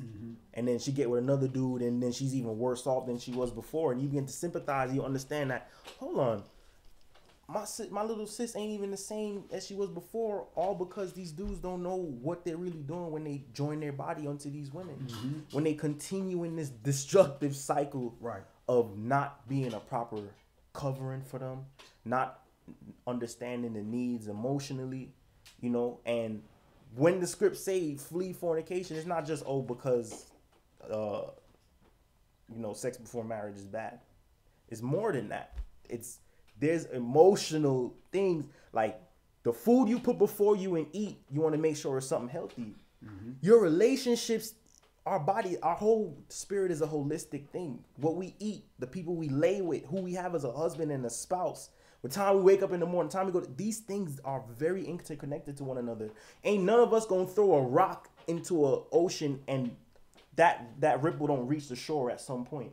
It's gonna continue. Everything affects another. You ain't gonna throw the rock into the ocean and then you don't see a ripple. It's gonna have an effect. So we need to make sure too that when we are in these unions, we understand that this union is for life. When I eat this piece of food, it's gonna go and be in the blood vessels that are in my brain. These are very sensitive areas. That's why the person that you're with as a spouse, I remember expressing this to my Isha, you know, we came out the world, so, you know, we were talking to each other too harsh, or, you know, we saying stuff and we hurting one another's feelings. And I was like, you know, as my spouse, you're in a very sensitive place. If somebody off the street told me something, I wouldn't really care. But because it's you, it's like you're doing heart surgery. If you're doing heart surgery on me, you're in a very sensitive area of my spirit. The people out here don't even know what's going on in my soul. They don't understand the love I have for you that's internal. So this is a metaphysical property. When you say something to me, I'm going to feel it emotionally. It's not like I'm going to see the bruise on my face. There's an internal place where all this stuff exists. And then when it says a flee fornication, there's an aspect of our spirit that we don't pay attention to. When we join another flesh, y'all are seeing us as a unit. See what I'm saying? So when I would tell her, you know, you in a very delicate spot. When you say certain things, if you don't season it with grace or whatever, it's gonna hurt. Same way, if the doctor's doing surgery, he better not be listening to his favorite songs. I don't want him in there by my heart, like, you know, flipping the scalpel and cutting sensitive veins and stuff, like. And we need to have that. We only understand certain things carnally sometimes, but we need to have that same diligence and respect for our souls internally, and see how our relationship is just like the food we eat for breakfast, and restore ourselves to that care, so that my little niece not gonna grow up and I'm automatically gonna assume, she's gonna get her heart broke about 5 times before she settles down. Like, that shouldn't have to be a reality we deal with. You know, to paraphrase a lot of what you're saying, the Most High deals with covenants. Everything. It's not like, okay, you walk to your brother and you say, you know, I can have respect for you sometimes. Nah, there's a covenant. Everything he deals with is forever. So if you're going to deal with a woman, or you're going to deal with a brother, or you're going to deal with somebody, there needs to be a covenant. And the Most High is about forever. So this is why he deals with that fornication, is because you dealing with somebody and there's no covenant. There's no forever involved in that. And the Most High takes that serious, because when he made covenant with us, look at what we did. We broke the covenant and we being punished, but yet he still has his hand stretched out still. So if we're his children, we're going to be models of that. Absolutely. Acts. Go ahead, Elder. One thing more that you don't realize, spiritually, physically, you know, when we fornicate, you know, we're fracturing our spirit. We're sharing a piece of our, you know, self with another entity. And you don't realize that we create these memories inside of us, you know, and many of those memories are terrible memories, you know, memories you don't want to remember.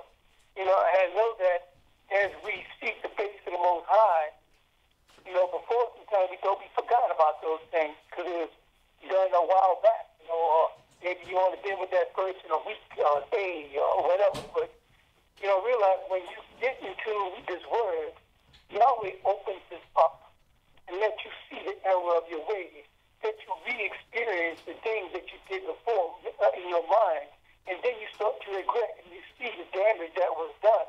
So then we start calling upon the Father to help heal our spirits, help heal our souls. Our souls need medicine now, it needs salve now, because we see the error of our ways. And this is another way that we look at ourselves in the mirror and see the damage that was done because of our ignorance, of our lust, of how we were led astray because we didn't know this word.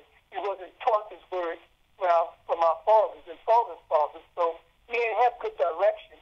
And this is why I want to strengthen what my brother Jonathan's talking about, that our women and also our men should not go and fornicate, violently with each other out there, because we're fracturing ourselves, we're leaving a part of ourselves with somebody else. We create memories that we do not want to remember. We're not saying fresh-brained and fresh-hearted for the person, the man or the woman that Yahweh is going to make us with in our lives, where we are supposed to give ourselves fully and only to. So we always have these errors that we have learned that becomes a stain on our hearts and on our minds. And then we have to fight these things to be healed. We have to learn an understanding of what we've done, why we did it. And then we have to learn to forgive ourselves, and then Yah forgiveness. It's a long, process. So if we can be able to teach a young one not to make the mistakes, the errors that we've made, we can help them not to go through the pains and psychological. Right. If you had your breakfast, Oh, it's just Aaliyah. my notification is there. Go ahead, sis. Or you have a comment? Sister, you said something?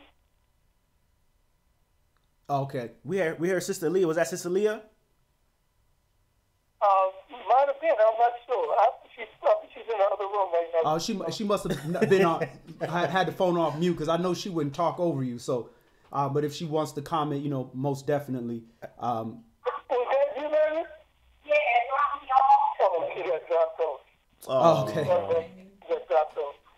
But she apologized. She got dropped off for a second. But yeah, man, that's what people don't seem to understand, because maybe they haven't got to that point yet where the scriptures touch them so deeply that they really look at themselves and see the error in themselves of what their life was like, and what they did in their life.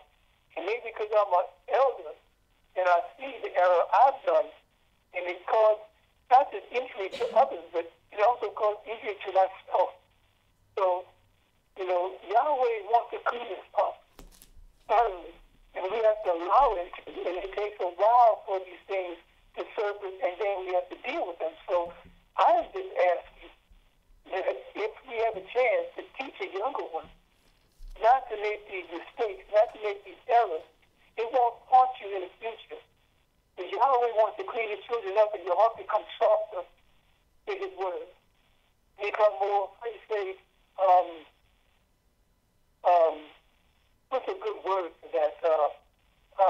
Not the word softer, but malleable. Yeah, so you try to understand and feel His word.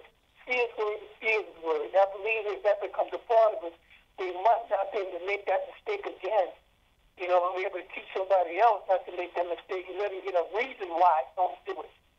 Not to say, don't do it because it works, don't do it. No, give them a reason, because they might not understand that. Right. It won't hurt you.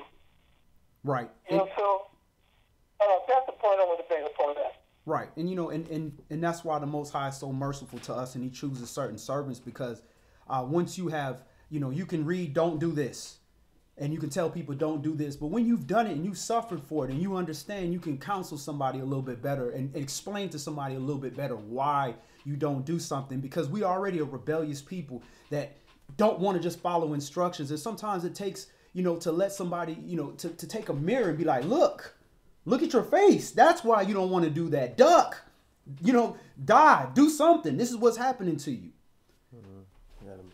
You had a, Okay, so hold on. I have a question. Get the phone so we can hear your question.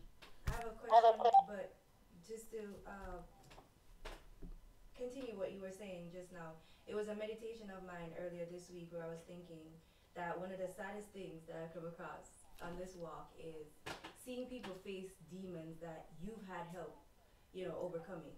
And overcoming a demon doesn't necessarily mean that it's all the way gone, because scripture says that you clean the house and seven more spirits come back with that one. So you have to, it's a continuous work. But I just to continue what you were saying, I was just thinking about that over and over this week, that's one of the saddest things when you come across people who's facing these demons and you try to help but they don't want your help. So what do you do in a case like that? But the question, since we're on the topic of fornication, is what differentiates, because we were talking about it the other day, but I don't think we went into deep discussion, but what differentiates a Hebrew marriage from a marriage in the world, or fornication? Because it's the thought that, we established that, okay, sex is marriage. And so that was said to me by my husband prior to us engaging in the act. So when I did it with full intention, like, yes, I'm giving my whole life to be married. Right. But I just wanted to know, what's the difference between two Hebrews, sleeping together and fornication? Youngster, you wanna touch on that? Yeah, sure. Go ahead. This is definitely so. Even this Sunday, I'm supposed to be talking with an elder concerning marriage and its fullness, and what are we gonna establish in our community as marriage, and to bring order, because what YAH has, like a post I made earlier about border stones, YAH has set up rigid structure about how we do things. Like you read in Samson, they had like a 7-day feast or whatever the case is. So you have some instances in the scriptures concerning marriage where it's, feel free to chime in if you understand some more about it. But you have some scriptures there where YAH sends a servant to bring the wife, and he sleeps with her in the tent. That's his wife. So in situations like that, sex would be the marriage. Whereas you have one where some guy from another nation sleeps with one of the children of Judah's daughters, then he has to go and treat the father like, hey, can I marry your daughter? You done slept with her already, so that's where the transgression comes in. So you realize that the way y'all deals with stuff like when it says a covenant breaker in the last days, we're covenant breakers. Have you made a covenant? Did you agree when this man said, look, when we do this, you're gonna be when I take you into this tent, you're gonna be my Ishah. Do you agree to this? Like, is this an established thing? Are you praying unto YAH? Are there witnesses? Like, there's just certain things where YAH make sure that there's a border from what you're doing before, and then once y'all cross over this line, like when he made the covenant with the children of Israel in the wilderness, he had Abraham. Somebody split a calf or something like that. That's the meaning of covenant, is to go between, to pass. So blood. Something symbolized, like even the covenant y'all made with Abraham. Yeah, I know I spoke it to you, but here's gonna be the physical indication that we've done this thing. He took the bird. He ain't split the bird, but he split the rest of the animals, and then the fire passed through the body of the animal to signify that I have regard unto this union. So it's definitely multifold, and there's reasons why y'all wants it done certain ways, so that there's no confusion and that it doesn't look like everything else, so that there's boundaries, so that we can know, look, they went from whatever they were before to this is established and this is respected among the congregation. I just got something I was going to add. Something I was going to add from the book of Tobit. I remember reading, he said, I take this not my daughter for lust. And that's very important, because that's why marriage is a feeling today. And that's why Yahshua said, you guys become selfish. You're putting away the older wife for the younger wife, because our eyes, the ear is never full of hearing and the eyes are never full of seeing. So remember, I believe it was in Genesis or Exodus, he said there's 3 things that separate us from YAH: the lust of the eyes, the lust of the flesh, and the pride of life. So yes, you go into covenant. It could hear him, Aki. Did that mic that mic's pick? Yeah, that might pick people up. When you take a woman's clothes off, it says you humble her, and you go into covenant even before you enter into her. If you take her clothes off, you've humbled her. You're in covenant. Right, there they go again, those eyes. Because YAH knows that these are selfish things that he put in. That's why I said, of my flesh there is no good thing. Mm-hmm. So it's about walking in the spirit, not walking in the flesh. Even earlier on, even earlier on, there's certain things that Yah has placed so that he has different witnesses of our obedience. Mm-hmm. So like, yeah, you could confess his name. Are you keeping his Shabbat? Mm-hmm. You know, are you coming before him on the action? So like, even in marriage, boom, all right, you have a wife. Is she submitting to you? Are you lying with her on her menstruation? Like, are you? There's certain things you have to do that reflect the full covenant of it. You see what I'm saying? That even if you didn't have the big feast and the mother and the father wasn't there, or whatever, are you at least obeying and arranging yourselves right before Yah so that it can be respected before Him and that He can bless the union? Con. I'd like to add, you know, when you dealing with marriage, you also want to look at how Yahshua dealt with marriage. There was a situation when you had the woman at the well, and he brought up the fact, he said, man, you have had 7 husbands, and the one you have now is not your husband. But yet, Yahshua said, go call your husband. So he was reconciling. Brother Isaiah, can you hit the incense, please? He's reconciling that woman unto the man. And you can make a covenant marriage, just like you see that happen all the time in this society. But if a covenant is forever, if you're not keeping that forever, then really was there a marriage there? So what the Most High is dealing with is he's dealing with the covenant aspect of it. Where is your covenant? Where was your agreement on both parties? Because you say, you know, you had sex with her, that's your wife. Well, if that was the case, then what was the point for all these other aspects? Because there still has to be an accountability for the marriage. There has to be witnesses. So there's multiple, like you said, Jonathan brought up a good point about different layers. So with the Hebrew marriage, how it was supposed to be, the woman was supposed to be a virgin. He was supposed to go to the father, because again, the father, according to Numbers chapter 30, has a right to overrule that. Then once he gets approval from the father, then they were supposed to have an announcement, a ketubah, some kind of contract that this is going to happen. Then he would take her to the tent and sleep with her. Then he would present the tokens of virginity. Then they would have a marriage feast saying that this was the marriage. So, but again, we all over the place. But ultimately, what the Most High wants to deal with is, where is this covenant? And the fornication, first of all, fornication is unlawful sex, period. That's sleeping with your auntie, sleeping with your uncle, you know, just sleeping with women without trying to make covenant with them, you know, all those, you know, unlawful things. And then adultery is put aside, but adultery is often brought into that same word.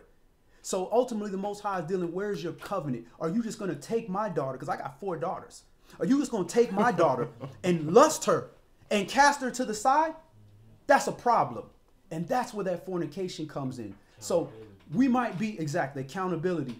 We are coming into this word, learning afterwards, trying to do this and do that. But the Most High offered us grace and he gave us repentance to try to make things right.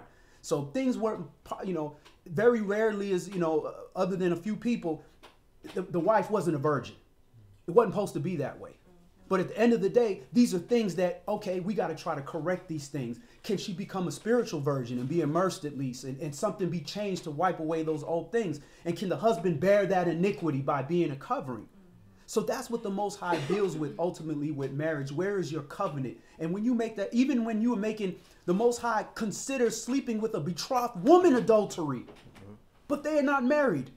And yet, is there a separate word for wife? No, it's Isha, period. My woman. Same word as woman. So what's the difference? The difference is a covenant. And when you are betrothed in a woman, there's a covenant there. Remember, Yosef was betrothed to Miriam. If you follow the virgin birth, he was betrothed to her. But yet he had to pay taxes because he was being reconciled for that woman, because there's a covenant. And that covenant is, look, I'm going to take you to be married. And part of that covenant in the law says you got to sleep with that woman, because brothers would take women and put them to the side and say, I'm going to marry you 10 years from now. Then the woman turns 60, can't have babies no more. Oh, well, putting her to the side. You even had to take that woman while she was able to have children. So there's laws. There ain't no loopholes to this. And at the end of the day, if you're intent, you can marry the woman out of lust. Well, I just want to sleep with women, so I'm going to marry 10 of them. You know, and at the end of the day, if you do that and you don't have a true intention of keeping a covenant, being a covering for a woman, the Most High is going to deal with you. He is not going to be mocked.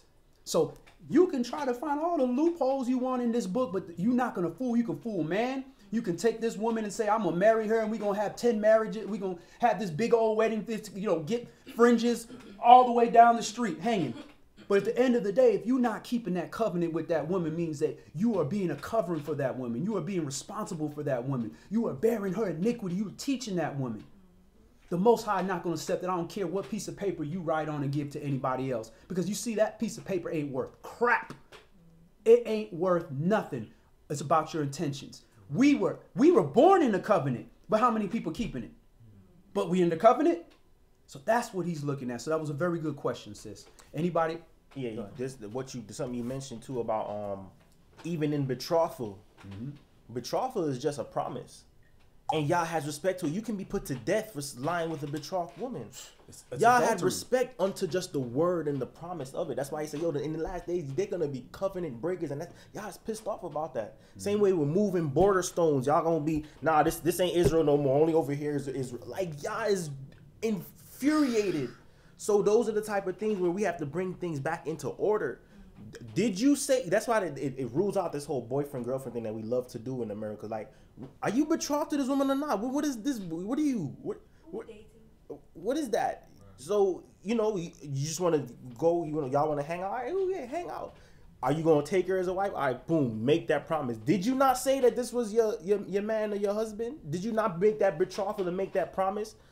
And Yah has respect into that promise. Another man cannot lie, even if you ain't slept with her yet.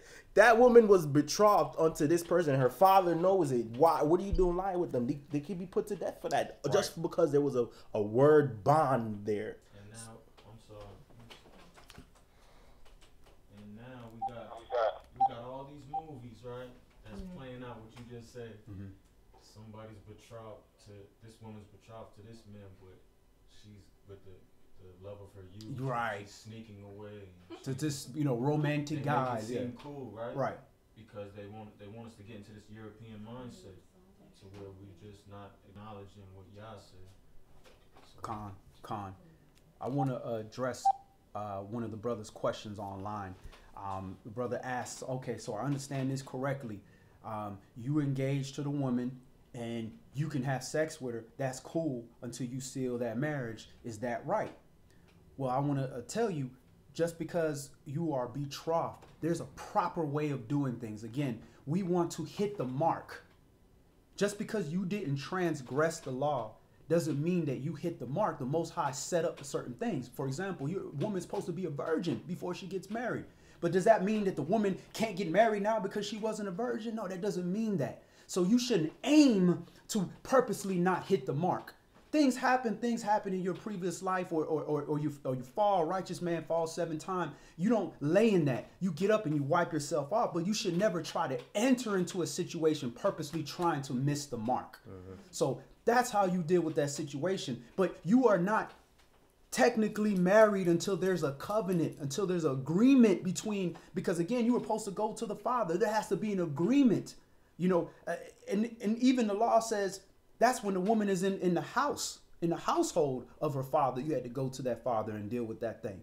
But sometimes, I'll take it even a step further. My Yashra'al, a grown woman, I still went to her father and spoke to the father and got his blessings, because I knew I dealt with some things that might have been out of order, but I at least tried to attempt to correct that situation. So you want to try your best to try to piece things in the best manner, like according to what Yonatan was giving good counsel, that so that you can receive the blessing of the Most High in your union. So don't purposely say, you know what, I'm going to go eat some pork and then I'm going to fast and repent for that. The Most High is not going to be mocked.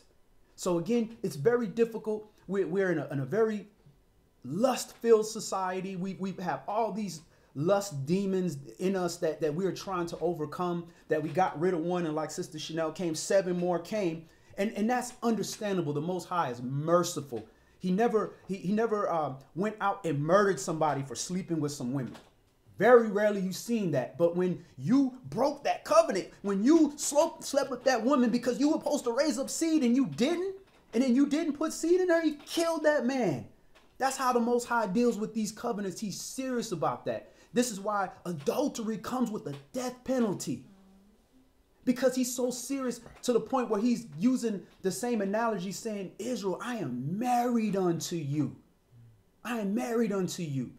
And you have those different stages of marriage, different places that we're in our marriage. You know, you look at, for example, Abigail and Nabal. They were married. And she had a wicked husband. And the Most High killed her off. And she was allowed to take another husband in Dawid. But then you say, well, how was she before?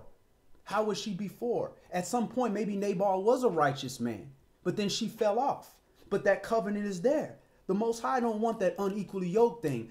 Okay, you might have started off in righteousness and then you started to twist and turn a little bit and became a fool. Then at the end of the day, the Most High going to always look after his daughters. And that's why we have to be very, very, very careful. And to understand that, you got to be a man that got daughters. You understand how close that is to your heart. And that's why the men have to step up, because if you're going to take care of my daughters, you're going to snatch them from under my covering, you better be prepared to die for my daughters. So this is why the job and the role of the man is so important. You look at that woman like a rose. You have that rose. A rose can be crushed so easily. And that hard hand that's holding that rose, if it's crushing that rose is going to be destroyed. That same thing that's supposed to behold that beauty. So that's why he deals with these covenants so seriously. You know, it's a good thing he say is YAH code, because that's definitely a big part of the YAH code. Mm-hmm. You know what I'm saying? Like, dudes be out here banging on Esau or whatever. Like, cool, fam. But in real Shemitic African culture, whichever one you want to look at it, you know what I'm saying? I went to school. I went to school with a brother that was from the Maasai tribe, and the way these people treat marriage, like, you have a dude just sitting there and he's just happy. Then they be like, "What's going on, brother?" Hey, you know, by next week I'm supposed to take my wife. The whole village is rejoicing. Mm-hmm. And now, you know, I hate the way how over here in Western civilization it's so common, like to the point they put it in the music. Smash on your sister, like on your wife, on your girl. They pushing that covetousness. But they don't understand that what that does to a spiritual mind when we don't see our the feminine aspect of our whole being, and we don't see it as one, where we don't even array ourselves in a way that, look, I want this woman to respect me. She's from this clan. And then I really want to make her my wife. We don't respect our nation as it is right now, and our people don't regard the feminine aspect of our walk.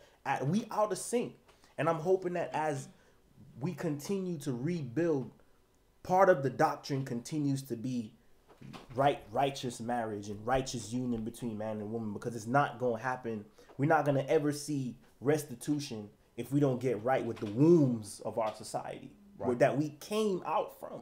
If we're not in unity with that, and if the dudes still feel like they're going to take these women and just toss them and don't care, we're going to find ourselves in a very big problem. We need to get back to reconciling that male-female dynamic and the unity and understanding the respect that each has to have for one another. Question for the audience. What was the first miracle that Yahshua did? Hamashiach. What was his first miracle? Where he did that at? At a wedding. Con. All right, let's go ahead and continue. Acts chapter 27, and let's start this at verse 1. And when it was determined that we should sail into Italy, they delivered Saul, Paul, and certain other prisoners unto one named Julius, a centurion of Augustus's band.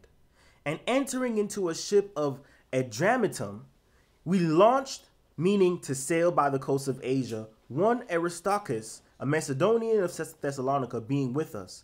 And the next day we touched at Sidon, and Julius courteously entreated Saul and gave him liberty to go unto his friends to refresh himself.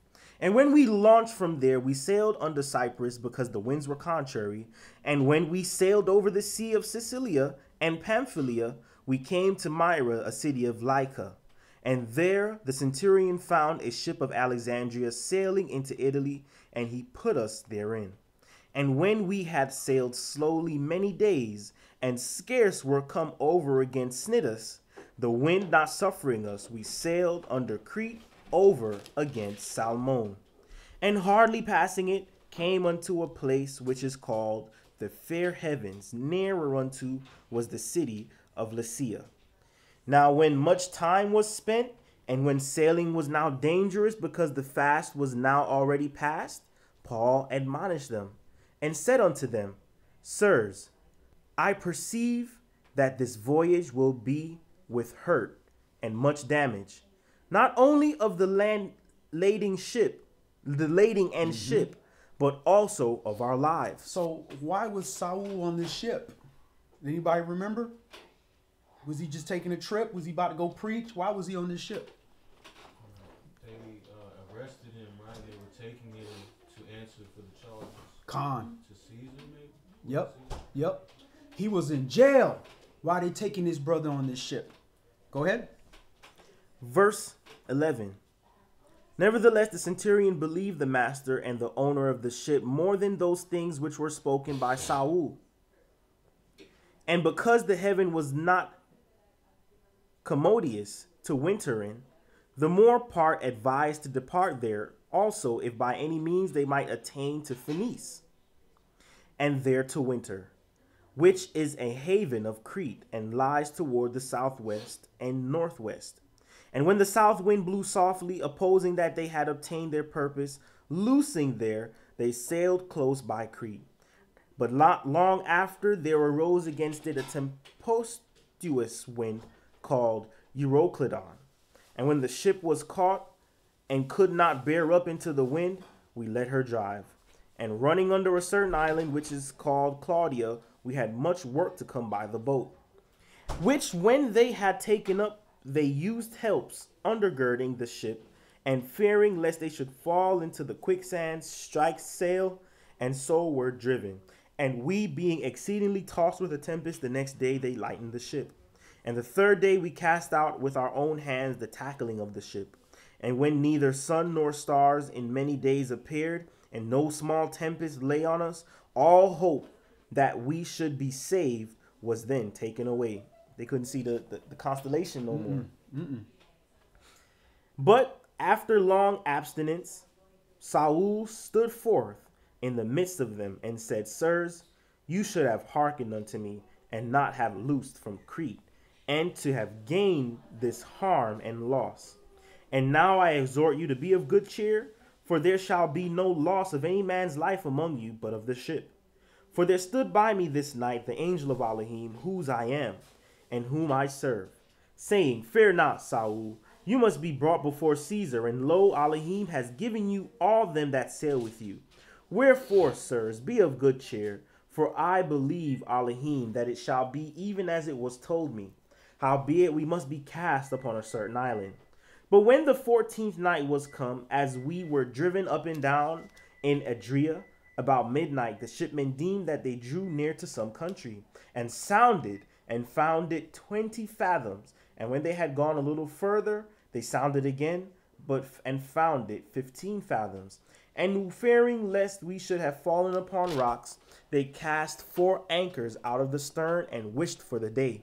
And as the shipmen were about to flee out of the ship, and when they had let down the boat into the sea, under color, as though they would have cast anchors out of the foreship, Paul said to the centurion and to the soldiers, Except these abide in the ship, you cannot be saved. Then the soldiers cut off the ropes of the boat and let her fall off. And while the day was coming on, Saul besought them all to take meat, saying, This day is the 14th day that you have tarried, and continue fasting, having taken nothing. Wherefore I pray you to take some meat, for this is for your health, for there shall not a hair fall from the head of any of you. And when he had thus spoken, he took bread and gave thanks to Elohim in presence of them all. And when he had broken it, he began to eat. Then were they all of good cheer, and they also took some meat. And we were in all in the ship 216 souls. And when they had eaten enough, they lightened the ship and cast out the wheat unto the sea. And when it was day, they knew not the land, but they discovered a certain creek with a shore, into which they were minded, if it were possible, to thrust in the ship. And when they had taken up the anchors, they committed themselves into the sea, and loosed the rudder bands, and hoisted up the mainsail to the wind, and made toward shore. And falling into a place where the two seas meet, they ran the ship aground, and fore part struck fast and remained unmovable. But the hinder part was broken with the violence of the waves. And the soldiers' counsel was to kill the prisoners, lest any of them should swim out and escape. But the centurion, willing to save Saul, kept them from their purpose, and commanded that they which could swim should cast themselves first into the sea and get to land. So we got to understand, this is why we have to be content in whatever situation or scenario we're in. Because us as servants of the Most High, if Saul would not have been on that ship, they would have killed all those prisoners on that ship. So he's saving all the lives of the people on the ship. And he's in a position where, like Brother Israel brought up earlier, many are called, but few are chosen. He is being shown that he is being chosen. So in this situation, he's saving these people's lives, but this is a prisoner. This is a guy locked up in jail that everybody gonna look at it like, man, you a felon, you this, you that, cast this man away. But he's going through these things for a reason. So we got to be prepared to have ourselves in a scenario. Obviously you don't want to get there by wickedness, but be prepared to be in whatever situation or circumstance, no matter how dangerous, because this is shark infested water, how dangerous you're in. Be prepared to be in that state and be content and be ready to do whatever job the Most High has for you to do. Go ahead. Hey, brother. Go ahead, Elder. Yeah, I just want to bring something up. This time, basically during the storm, and on being in,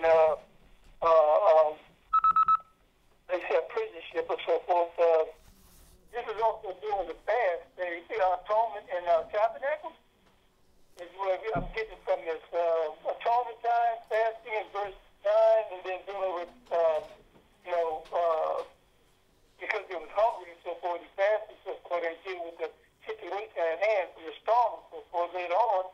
But I don't know how many days of fast is, but then again, it looks like also they went to the tabernacle and so forth, So, I have to look into that a little bit more, but I think that's atonement and tabernacle. Time is September, I'm not sure of that. You're right about that. It could be. But anyway, I'm just thinking about that. Could be, Elder. I'm not sure. I did see that they were fasting for 14 days, so I'm not sure what time of year that was, but that's something that we got to research. Anybody know the answer to that? What? If this was during tabernacles? There was another time that he was selling the tabernacles. So I'm not sure if this was the time of tabernacles, but He did mention about the fast being earlier on, about this was the time of the fast, which is the reason why the climate was so rough. right.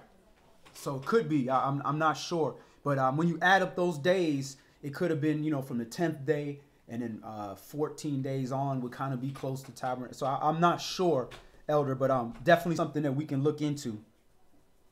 And I do believe because of his servitude and his charge, the people did listen to him, and they were saved because of his servitude to the Father, his charge and what he has to do. Because when they was going to let down the boat, to get the boat, they were probably going to destroy it in that longboat. But everybody had to stay in the ship.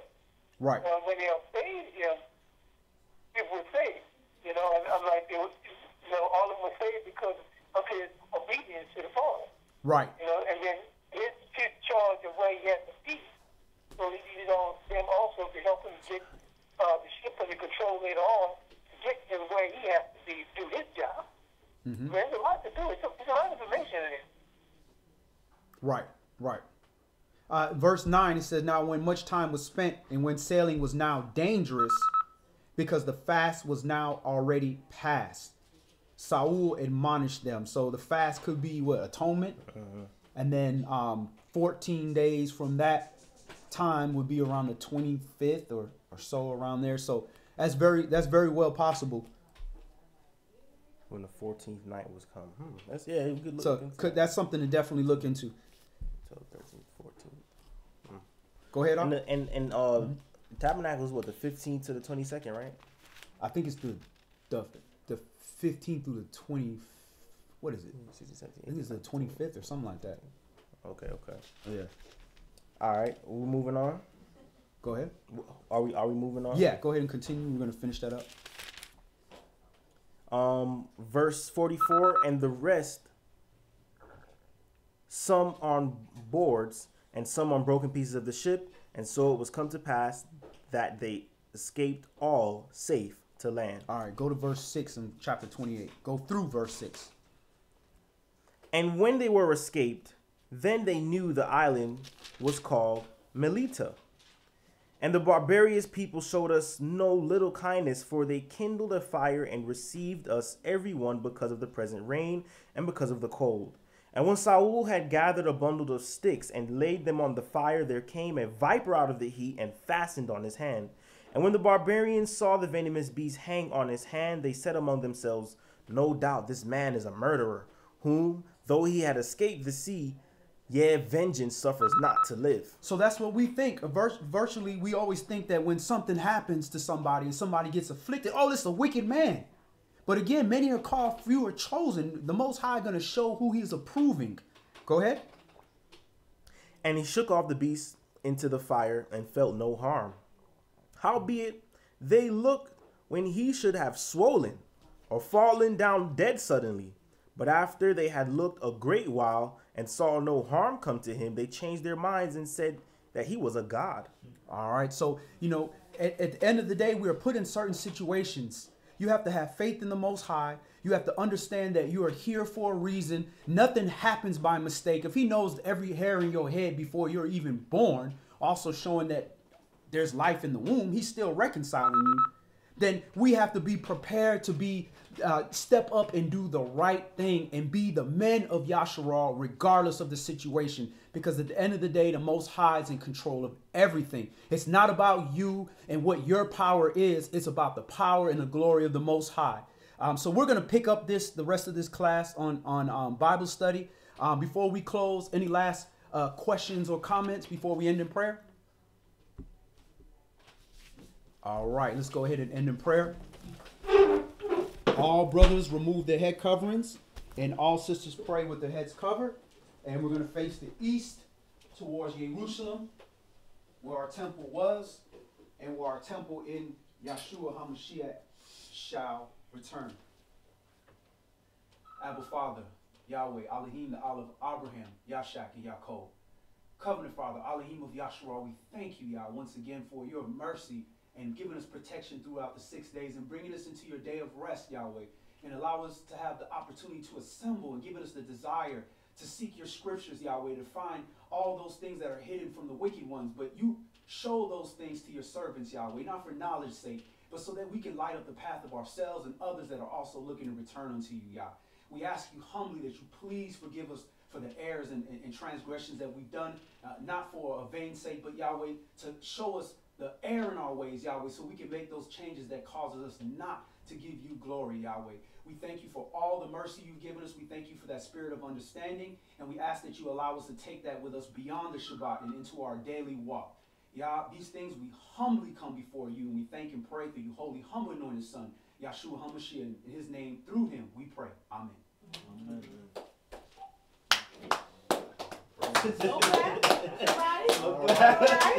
All praises for the righteous assembly.